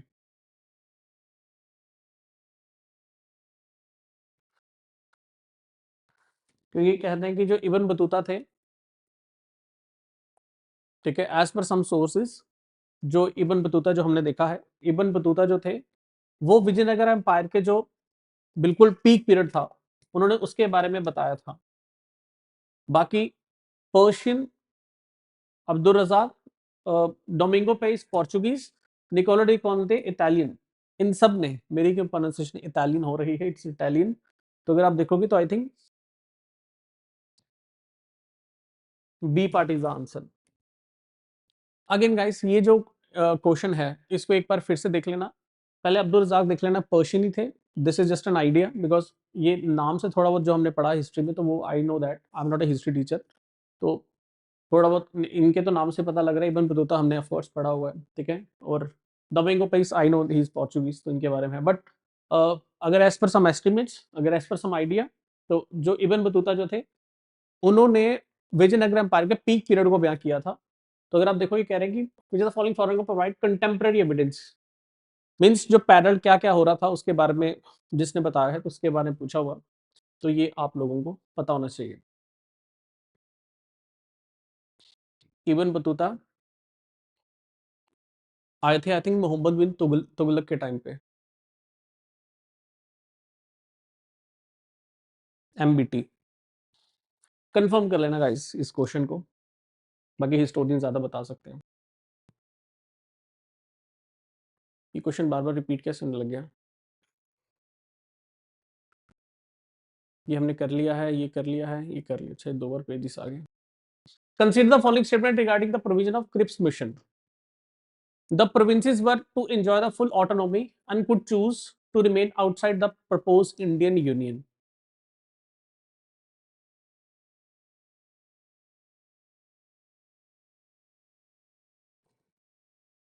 No, guys. Could choose to remain outside the proposed Union was no. They were not allowed to get outside the Indian Union. The mission proposed the establishment of Constitution Assembly after the war to frame the Indian Constitution. Yes, this is very easy, guys. Now, Muslim League rejected the offer because it did not explicitly recognize the demand for Pakistan. Yes. So 2 and 3 will be the answer. D part. With reference to Government of India, consider the following statement. It introduced the provincial autonomy with minister responsible to be elected. It introduced provincial autonomy with minister responsible to the elected provincial legislature. It retained the overriding power of Governor General uh, in both provincial and central administration. Okay. Yes, this is right. Second is very right. Governor General के पास overriding power थी, according to the Government of India 1935. It established a bicameral legislature at the center and in all the provinces without exception. No, guys, not in all the provinces. Total there were I think 11 or 13 provinces. 11 या 13 provinces थे. I think 11 provinces were there total. उनमें से 7 provinces को I think allow किया गया था. 7 provinces. Assam triple B, एक असम था, triple B Bombay, Bihar, Bengal, and there were united provinces को आज यूपी बोलते हैं। तो देयर वर 6 और 7 जिनको लो किया गया था, नॉट ऑल द प्रोविंसेस। तो दिस इज रॉन्ग। क्या पूछ रहे विचार? Correct. It establish bicameral at the centre and in all, not all provinces, गलत हो गया। It retain the overriding power, yes correct. It introduce provincial autonomy with minister responsible to the elected provincial legislature. I think yes, इसको check कर लेना guys. अगर मैं बताऊं तो द आंसर विल बी, अगर ये गलत है, थर्ड इज गलत, थर्ड यहाँ पर भी गलत है, यहाँ पे गलत, यहाँ पे यस, आंसर बन गया। हमें क्यों इतना सोचना पड़ रहा? थर्ड तो गलत है, तो 2 बचे, तो of course A is the answer guys. 1 and 2 are correct. With reference to Lahore session the Indian congress national congress consider the following statements. अगर इसकी बात करें तो इसमें it was presided over by Subhash Chandra Bose. No guys, Subhash Chandra Bose साहब आए थे 1938 हरिपुरा सेशन। हरिपुरा सेशन था 1938 39 आई थिंक 38 हरिपुरा सेशन में सुभाष चंद्र बोस बने थे। He presided over the INC in Haripura session. जो लाहौर सेशन था, लाहौर सेशन में थे जवाहरलाल नेहरू, JLN जवाहरलाल नेहरू जी, जो जो इस लाहौर सेशन में this was presided by Jawaharlal Nehru. The resolution Pur Swaraj was adopted at this session. Yes. It decided to celebrate 26 January 1930. Yes. And it approved participation in the round table conference. It approved. No guys, Lahore session में जो नेहरू जी के नेतृत्व में, उनके under जो हुआ था, उसमें ये डिसाइड किया गया था, it was to boycott the round table conference. तो 4 is wrong, first is wrong, second and third is correct, तो B part is the answer. Consider the following personalities, Bankim Chandra Chatterjee, Ishwar Chandra Vidyasagar, Ishan Chandra Roy, Ram Mohan Roy, Shambhunath Pal, तोमा दोरा। How many of the above personality were associated with the Pabna agrarian revolt? ये बड़ा rarely किसी को पता होगा, बड़ा रेयरली किसी को पता होगा।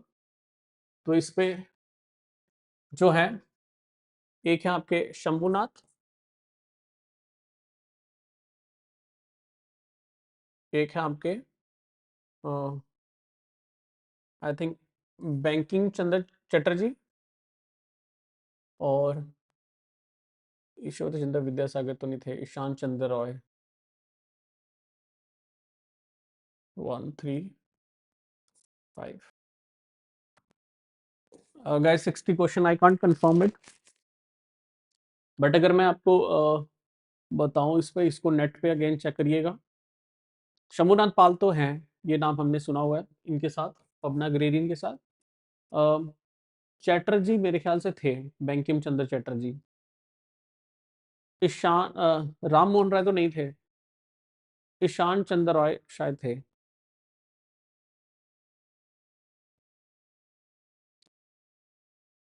B will be the answer, 3 will be the answer. अब इसको चेक कर लेना एक बार गाइस, इस क्वेश्चन को जो 60 नंबर पे है, इसको प्लीज एक बार टैली कर लेना इंटरनेट पे। ये जस्ट एक आइडिया है, क्योंकि जल्दी स्पीड में बना रहे हैं, just we got the paper, तो हम जितना जल्दी बना सकते हैं। With reference to general modern Indian history, consider the following pairs. ये अब सबने पढ़ा होगा गाइस, केसरी तिलक लगाते थे, बाल गंगाधर तिलक है यहाँ पर, बाल गंगाधर तिलक जी। बंगाली जो था, ये सुरेंद्र नाथ बैनर्जी का था।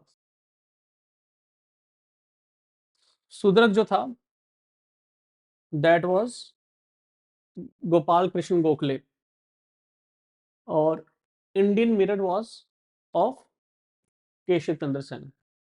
Basically Indian mirror was not started by Keshav Chandra Sen, I think Ishwar Chandra Vidyasagar was the founder of Indian mirror, but बाद में ओनर जो थे वो केशव चंद्र सेन बन गए थे।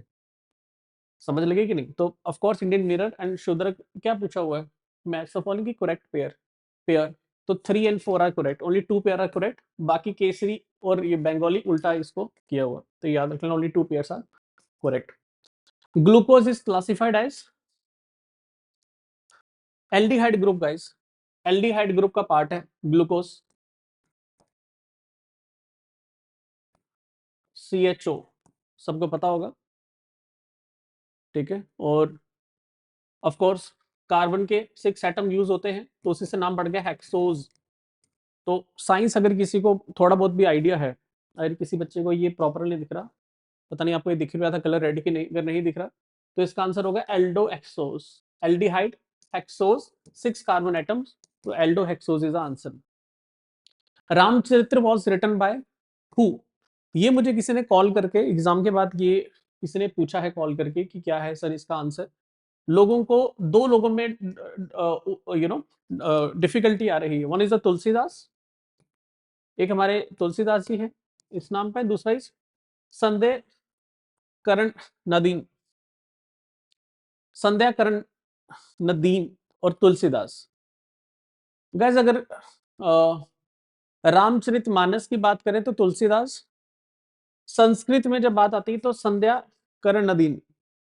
अब इन दोनों में से विच इज द करेक्ट आंसर? तो इंटरनेट पे देखोगे तो दोनों का कहीं ना कहीं है।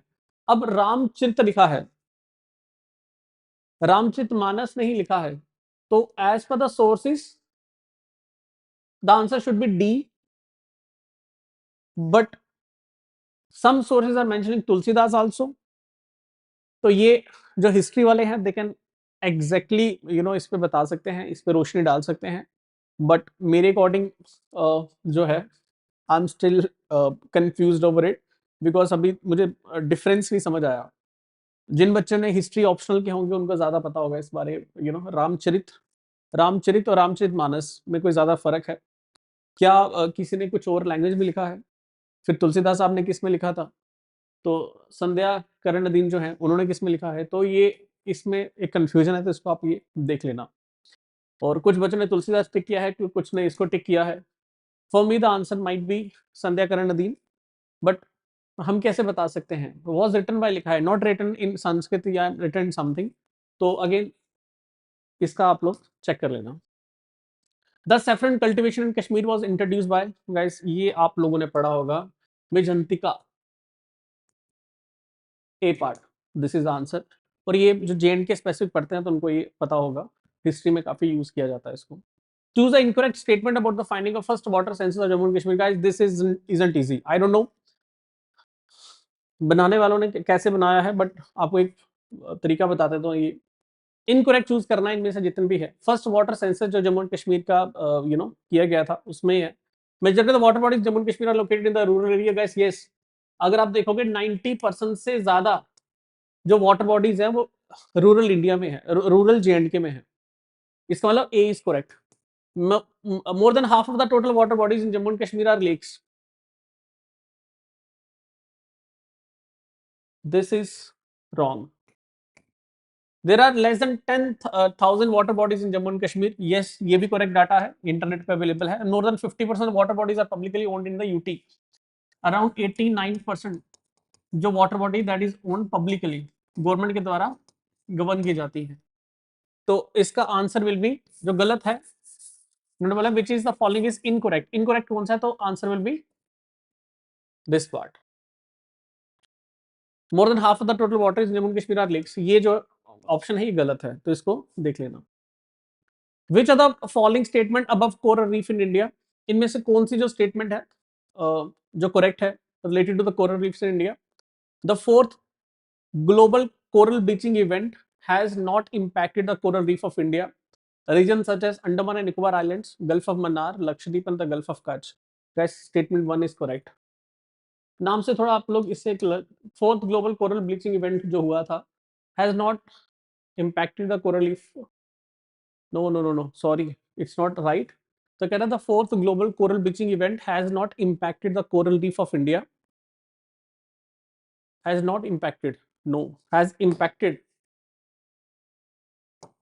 Wrong.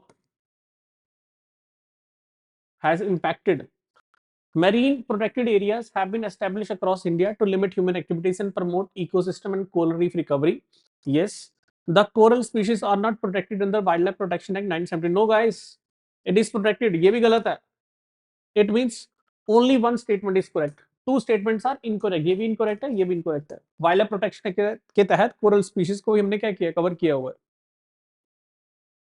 The equator does not pass through which of the following African countries, guys? सबको मैंने रटवाया हुआ, जो मेरे ज्योग्राफी के स्टूडेंट्स हैं किस किस को याद है, क्या पढ़ा था? Gabon, कैंगो,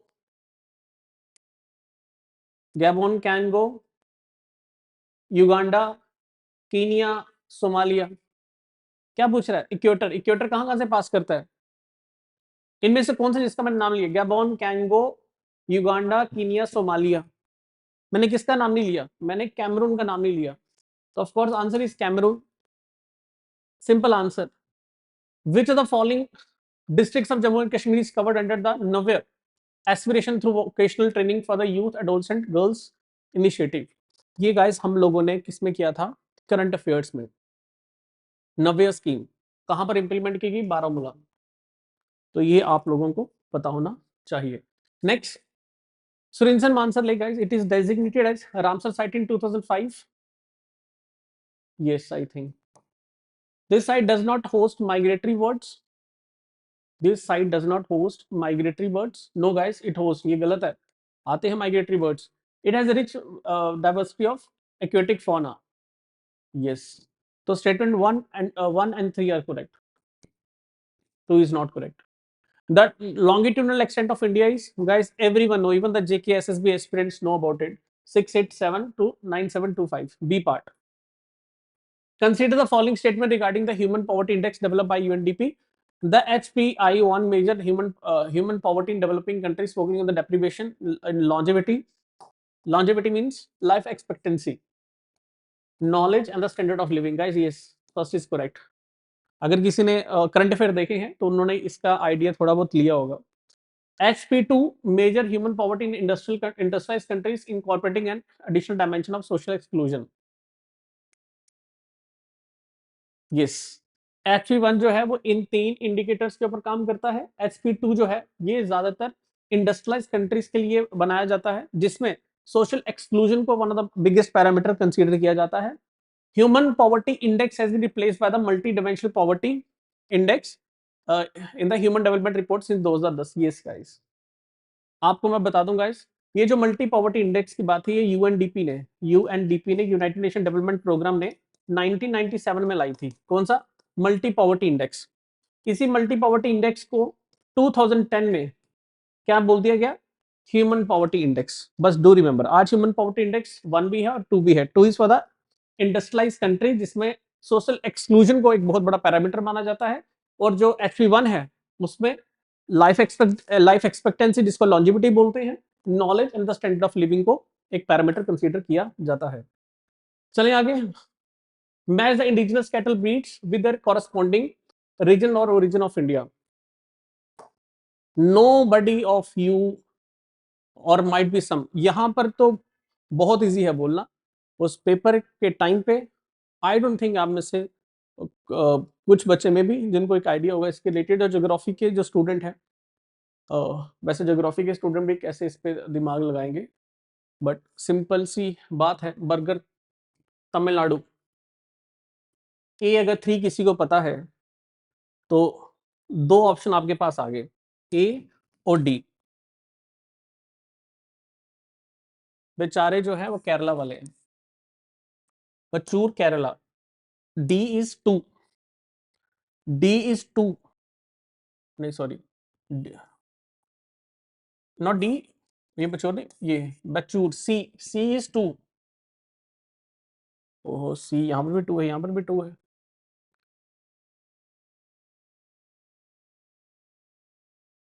हालीकर and बचूर।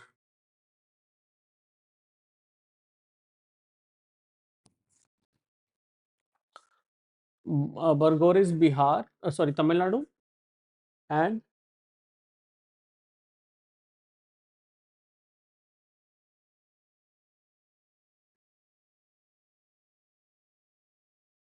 C is, D is 2, D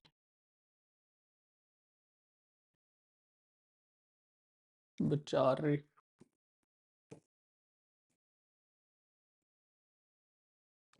guys आपको ये देखना पड़ेगा, अब हालीकर बिहार है या बचौर कर्नाटका है।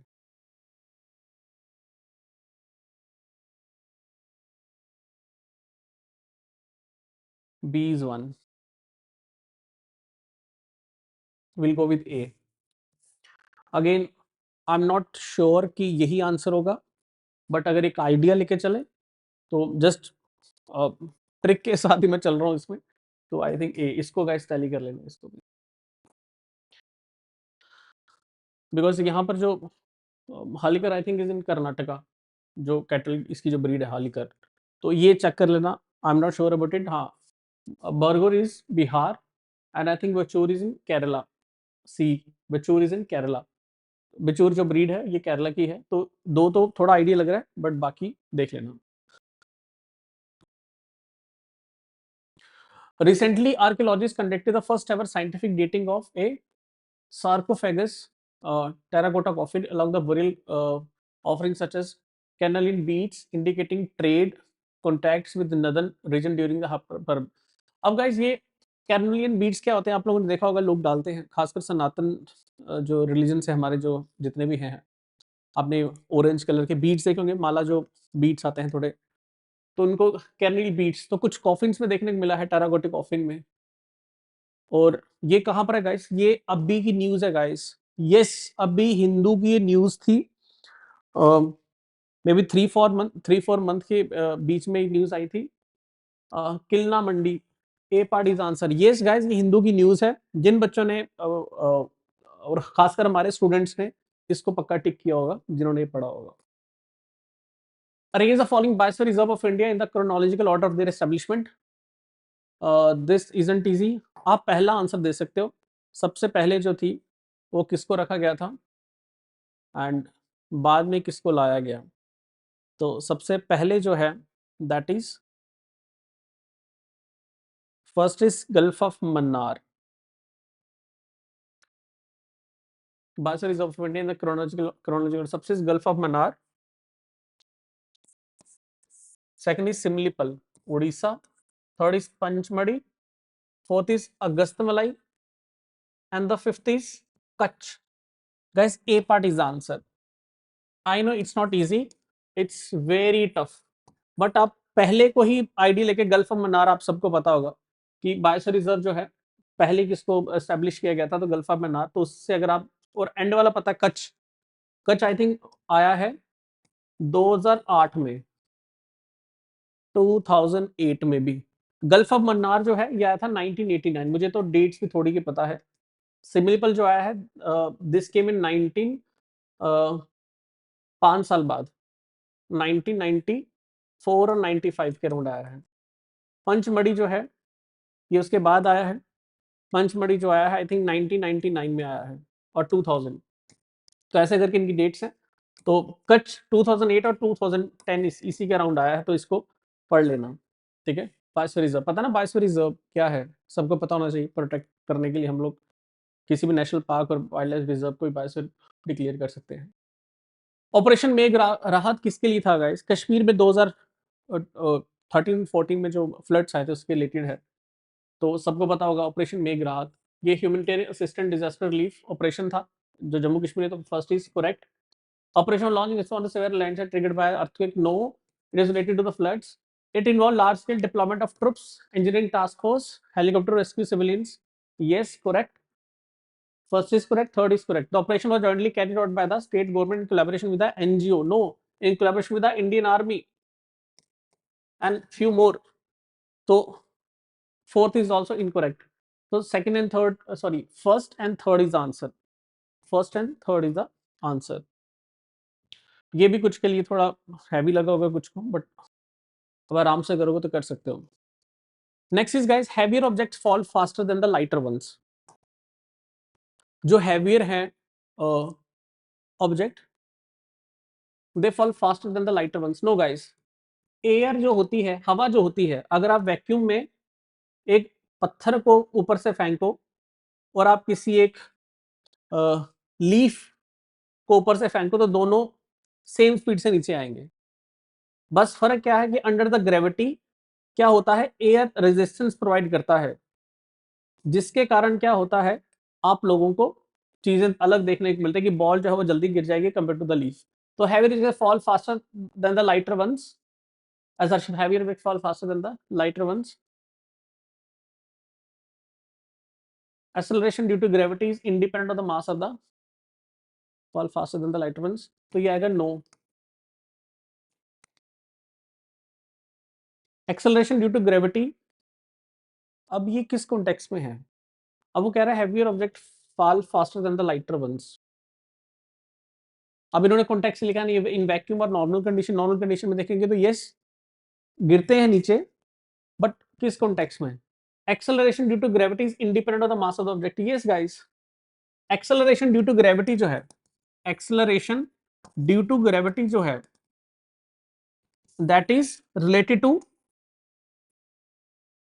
the center of the earth, the radius, the mass, not the mass of the object. तो acceleration ये तो दूर से गलत हो गया। Heavy objects fall faster than the lighter ones, but due to air resistance they fall faster, otherwise they don't. So for me there no, he is correct but R is not correct. तो अगर simple context में चलेंगे तो ऐसे normally तो नहीं होता heavy objects fall faster than the lighter ones, but अगर नॉर्मल कंडीशन में देखें तो यस, तो फिर इसका मतलब आएगा A is correct and R is not the correct. No no no no, sorry sorry sorry, उल्टा, यहां पर गलती कर रहा हूं मैं। Heavy object fall faster than lighter one, इसमें कोई कंडीशन उन्होंने मेंशन नहीं की है, तो नॉर्मली देखा जाए इट्स एयर रेजिस्टेंस जो कहीं ना कहीं क्या करती है, इस लीफ को नीचे लेट भेजेगी, बॉल जल्दी गिर जाए। वैक्यूम में दोनों सेम स्पीड से आते हैं, तो first is incorrect, it means A is not correct. Acceleration due to gravity is independent of the mass of object, yes true. तो A D part is answer, D part is the answer. Acceleration due to gravity जो अब लोग देखने को मिलती है, that is not with respect to the mass of the object. Object का mass कितना, no, that depend upon the radius. समझ लगी कि नहीं? अर्थ मास, मास ऑफ द अर्थ उसके रिस्पेक्ट में से देखा जाता है। जिनकी साइंस नहीं है वो इसको बस ऊपर से समझ लो, जैसे मैंने बताया। Consider the following statement regarding the light, reflection and refraction are optical phenomena, reflection and refraction are optical phenomena, okay okay. Both reflection and refraction involved a change in the speed of light? No. Both reflection and refraction involved in a change in speed? No guys, speed of light से नहीं होता ये। both reflection and refraction involved with a change in what? Change in the medium. Air से निकलेगी तो water में जाएगी, अगर किसी ने पढ़े हैं एयर से निकलेगी तो वाटर में जाएगी, तो यहां पर आप लोगों को रिफ्लेक्शन रिफ्रैक्शन जैसे इंसिडेंट दिखेंगे, not with the speed of the light. तो second is wrong. Refraction bent the path of the light, yes refraction क्या करती है, जो लाइट का पाथ उसे क्या करती, चेंज कर देती है, तो यस बेंड कर देती है। तो इसका आंसर होगा first and third. Second is not correct, second is wrong. चलिए next, which is the following statement about virus and bacteria is correct? इनमें से कौन सी स्टेटमेंट वायरस और बैक्टीरिया की करेक्ट है? आई विश मेरे साइंस एंड टेक के लेक्चर्स जो है बच्चों के काम थोड़े बहुत आए होंगे और वो इसको सही कर आए होंगे। Virus can reproduce independently outside the living cells? No, virus को होस्ट बॉडी चाहिए होती है। वायरस कभी भी अपने आप, तभी कुछ लोगों में कंफ्यूजन रहता है कि is virus a living thing और नॉन लिविंग। तो कुछ लोग बोलते हैं इसे इंटरमीडिएट, बिकॉज उसको एक होस्ट बॉडी चाहिए होती है बनने के लिए, बढ़ने के लिए, फैलाने के लिए। Bacteria can live independently and reproduce by binary fission. क्या पूछ क्या रहा है, कौन सा करेक्ट है? Both virus and bacteria multicellular? No guys, bacteria is a unicellular.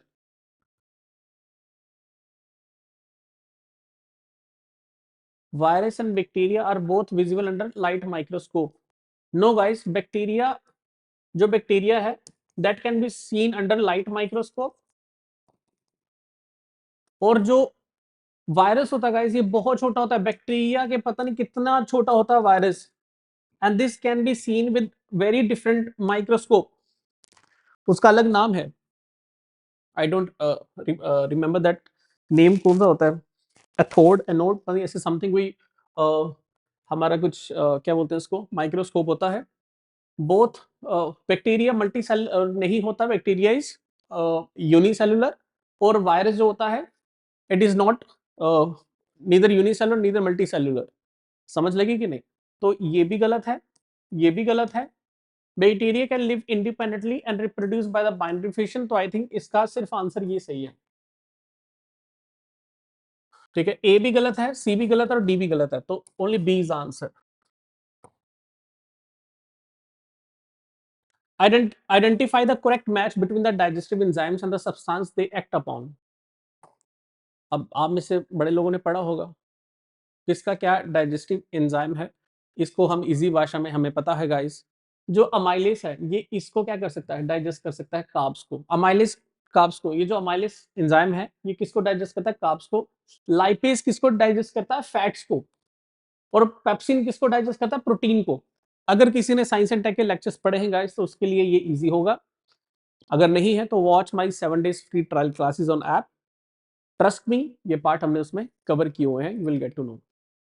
तो क्या पूछ रहा है आगे, which matches above is correct, तो एक ही मैच है जो करेक्ट है, बाकी दो में इन्होंने उल्टा किया हुआ, तो ये पढ़ लेना। तो only one match is correct, mileage digest carbs carbohydrates. Consider the following statement regarding the genetic material in cell division. Genetic traits are carried by DNA, yes सबको पता है, सेल होता है, सेल के अंदर न्यूक्लियस होता है, न्यूक्लियस के अंदर क्रोमोसोम्स होते हैं, क्रोमोसोम्स के अंदर क्या होते हैं, जल्दी बताओ, डीएनए, और डीएनए के अंदर क्या होता है, जीन्स, जीन्स के अंदर क्या होता है, कोड, समझ गए, how you look like your parents, it's all genes. So genetic traits are carried by DNA, yes. RNA is double stranded molecule, no guys, RNA is a single stranded, double stranded is DNA. तो ये तो गलत हो गया. Mitosis leads to the formation of new cells contributing to growth, yes. One is mitosis, one is meiosis. Mitosis में दो daughter cells बनते हैं, समझ लगी कि नहीं. तो मियोसिस, अब ये आप लोगों को मेरे एक लेक्चर देखने पड़ेंगे, इतना इन डेप्थ में आपको इस पे क्या बताऊं, बट आप लोग इसको बस याद रख लेना, समझ लगी. तो इसका आंसर होगा first and second, sorry first and third are correct, B part is the answer. Consider the following pairs, plant hormone, auxin, cytokinin, gibberellin, abscisic acid.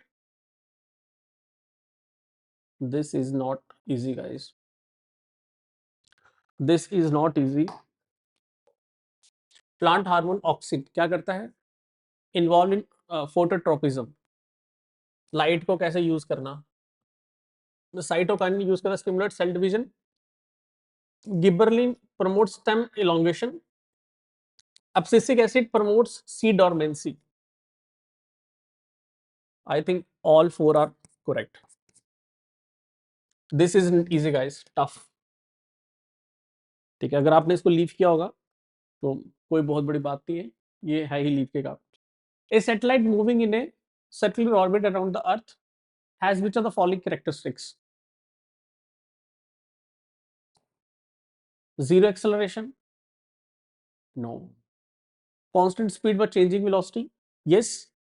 अगर ये अर्थ है तो सैटेलाइट अगर उसके घूम रही है तो इसकी कांस्टेंट स्पीड होगी, जैसे मैं बोलूँ 400 किलोमीटर पर आवर की स्पीड से चल रहा हो तो कांस्टेंट स्पीड तो है, but changing velocity, yes. Basically है क्या गाइस, चीजें कैसे ऊपर घूमती हैं आपको पता ना, इसका कॉन्टेक्स्ट नहीं है. Again watch my 7 days free trial class, you will get to no.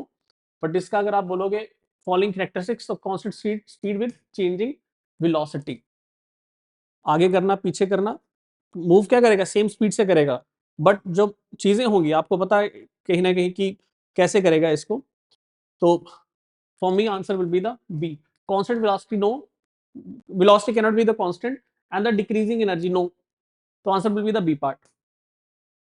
Which are the among following were awarded the Nobel prize posthumously, मरने के बाद जो है वो किनको दिया गया है, तो इट्स एरिक एक्सल, जिनको आई थिंक दिया गया था 1939. डैग हैमर, हमस जोल्ट, इनको दिया गया था. ये I have seen through that Google, इतना डाटा जो है अगर आप देखोगे तो 19 according to the Google, Erik Axel, Karlfeldt जो है इनको 1939 के अराउंड दिया गया. डॉग उनको कोई 30 इयर्स के बाद 1969 में इनको दिया गया, समझ लगी कि नहीं. एंड पेरी क्यूरी जो है गाइस इसमें नहीं है, तो first and second is answer, a part is answer. आपको बता दूं guys, today Nobel prize isn't given posthumously, do remember this.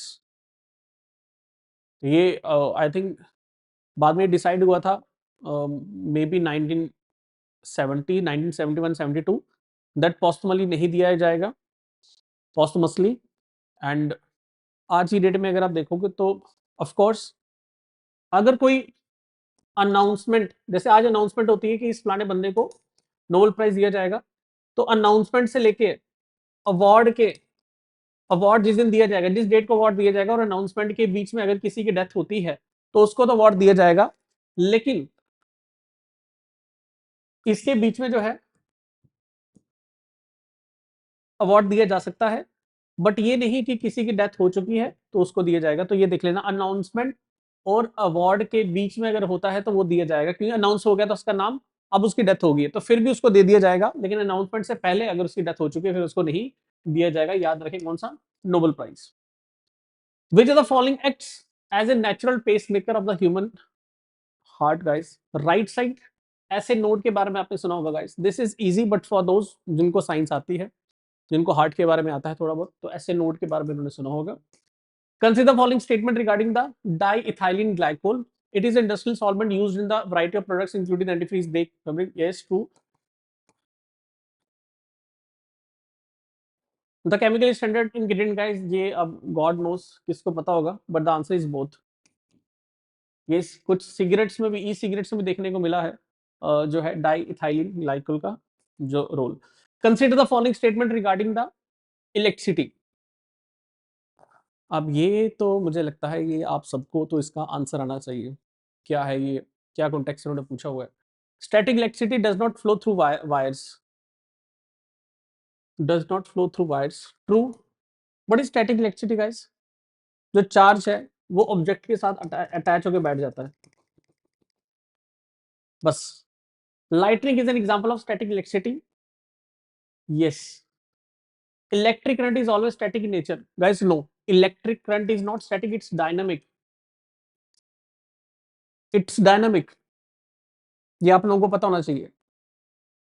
समझ लगी कि नहीं? So do remember this. Electric current is dynamic. It's not static. Static electricity does not flow through the wires. Yes. Lightning example of the first and second are correct.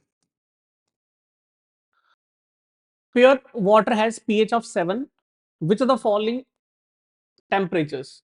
अगर pure water has a pH of 7 at which, तो ये 25 degree Celsius guys. Room temperature पे ये इतना देखने को मिलता है. pH 6.5 होता है आई थिंक 100 डिग्री सेल्सियस पे.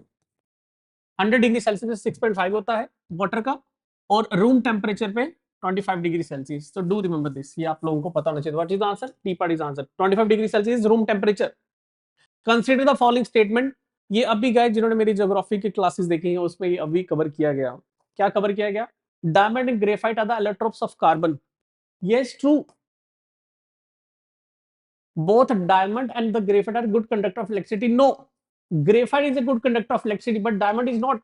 So second part is wrong. So only one is the correct. A part is the correct. Which of the indigenous air defense system was integrated with Akash Tir during the Operation Sindhu to automate low-level aerial threat response? सबको पता guys, हम आकाश तीर system है. जिनको नहीं पता बता दूं गाइस, आकाश तीर सिस्टम जो है, ये आकाश तीर सिस्टम ये क्या करता है, जितनी भी रडार्स लगी हैं उन सब के डाटा को क्या करता है, कंसोलिडेट करता है. आकाश तीर सिस्टम सब जितनी भी रडार्स लगी हैं, अगर जैसे आप देखो हमारे जम्मू कश्मीर से लेके जो कुछ एरिया सबके जितना भी एरियाज है उन सब की रडार को क्या करेगा, एक जगह पे डाटा कंसोलिडेट करेगा. समझ लगी कि नहीं? उस हिसाब से ये प्रिडिक्ट करेगा दो चीजें. क्या कोई ड्रोन तो नहीं आ रहा इसकी जगह, इस अटैक करने के लिए हमारी टेरिटरी पे. दूसरा, क्या जो प्रोजेक्टाइल मोशन, प्रोजेक्टाइल पाथ जो भी यूज करते हैं, जितनी मिसाइल यूज करते हैं, क्या वो तो नहीं आ रही. इन दोनों को डिटेक्ट करता है और डिटेक्ट करके आप लोगों को पता लगेगा. फिर ये क्या करता है, आकाश सैम को यूज करता है. तो which of the indigenous air defence system was integrated with Akash Teer? Akash SAM. तो ये आप लोगों को मत कहीं S-400 कर जाना. S-400 रशियन बेस्ड टेक्नोलॉजी है. Consider the following statement regarding the lion tail macaque. Guys, ये भी हमारे जो करंट अफेयर्स हम लोगों ने बनाए थे उसमें ये सब बच्चों ने किया होगा. Lion tail macaque, and it is strictly arboreal in its habitat. Yes guys, पेड़ पे रहता है, आपने देखा होगा. It is endemic to Western Ghats. Very good, very right. And it is classified as critically endangered on the IUCN Red List data. जिन्होंने current affair की classes लगाई थी उन्होंने पढ़ा था ये क्रिटिकली एंडेंजर्ड नहीं था, ये एंडेंजर्ड था. This was endangered under the IUCN Red List. इसका मतलब थर्ड इज इनकरेक्ट. तो answer will B 1 and 2. 91st, which of the following organism breed only once in their lifetime? So Semeliparus species. कौन है ये? इसको आगे आप लोग क्या कर सकते हो,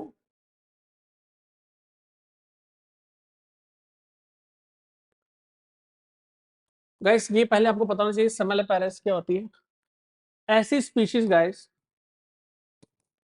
सेमेलिपेरस स्पीशीज कौन सी होती है? ऐसी स्पीशीज जो अपनी लाइफ टाइम में ब्रीड करने के बाद मर जाती है. जब अपनी लाइफ टाइम में सिर्फ एक बार ब्रीड करते हैं, बच्चे पैदा करना, एक टाइम पे ब्रीड करते हैं उसके बाद डेथ हो जाती है, इसको बोलते हैं सेमेलिपेरस स्पीशीज. इनमें से अगर आप देखोगे तो बैम्बू का तो सबको पता होगा गाइस. बैम्बू अपने सीड रिलीज करके जैसे अपनी बॉडी से निकालता है उसके बाद बैम्बू खत्म हो जाता है. और पैसिफिक सैल्मन फिश जो है ऑफ कोर्स ये भी है. पेलाजिक फिशेस एंड ऑयस्टर्स इस कैटेगरी में नहीं है, तो 3 and 4 is answer, D part. ये इजी नहीं है गाइस, तो मैक्सिमम अगर आप बच्चों ने इस क्वेश्चन को लीव किया है तो डोंट वरी, क्वेश्चन था ही ऐसा। Recently, patches of coral reef have been reported in the which of the following locations? Ratnagiri guys, नीर महाराष्ट्र आपको पता है। मलवन एंड रेडी, ये साउथ जो हमारा साउथ ऑफ जो बॉम्बे है वहां पर देखने को मिलता है। And not south Bombay, Malvan ready is western Maharashtra का जो कौन सा वाला रीजन है, Malvan ready is somewhere Goa से अबव है समवेयर, तो उसी की साइड है, वहां पर ये देखने को मिला। रत्नागिरी आपको पता है सारा वेस्टर्न वाली साइड है, वेस्टर्न कोस्ट हमारी जो है। गवेशनी बैंक गाइस ये कहां पर है, मैंगलोर पोर्ट के पास। मैंगलोर आपने सुना होगा, मैंगलोर पोर्ट उसके पास है गवेशनी बैंक। तो 3 जगहों पर अभी रिसेंटली कोरल रीफ के पैचेस देखने को मिले हैं, not in the south Bombay. तो 4th अगर आप निकाल दो तो इसका आंसर बनता है 1st, 2nd एंड 3rd। ये गाइस चेक कर लेना, ये just as per I think कहीं इसको रीड किया था तो उसके मुताबिक है, ये टैली नहीं किया हुआ, तो इसको प्लीज एक बार कंफर्म कर लेना। Ratnagiri, Malvan Redi, Gaveshani bank, south Bombay I think इसका आंसर नहीं है। Identify the states in India that have approved plastic parks. 3 स्टेटों में प्लास्टिक पार्क्स बनी है, 2 खंड है, उत्तराखंड, याद करने का तरीका, झारखंड और बीच में मध्य प्रदेश, और महाराष्ट्र में नहीं है। तो सेकंड पार्ट हटा दो, यहां से भी हट गया, यहां से भी हट गया, तो answer is 1, 3 and 4। Which of the following words exhibit brood parasitism? Brood parasitism क्या होता है गाइस, अगर किसी को पता है व्हाट इज ब्रूड पैरासिटिज्म? एक है पैरासाइट, एक ऐसा पक्षी जिसको हम पैरासाइट बोल रहे हैं, दूसरा होस्ट। तो क्या है, ये पैरासाइट पक्षी होस्ट को क्या बोलेगा, ये जो मेरे बच्चे हैं वो तेरे नेस्ट पे रहेंगे।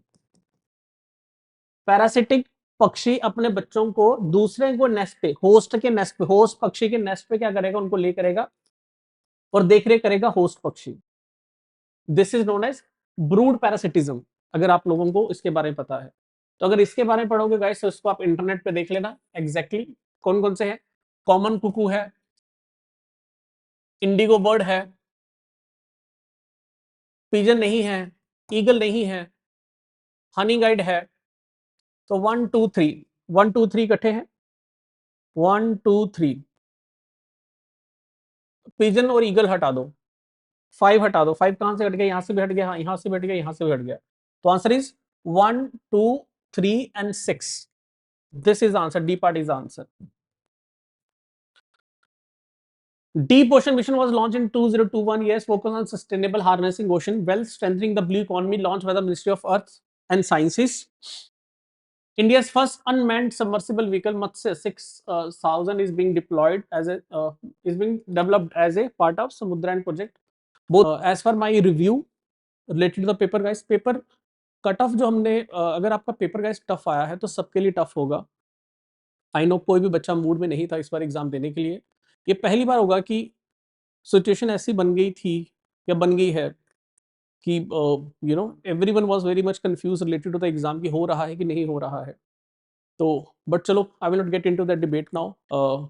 Simple thing is guys, paper सबके लिए टफ होगा ये।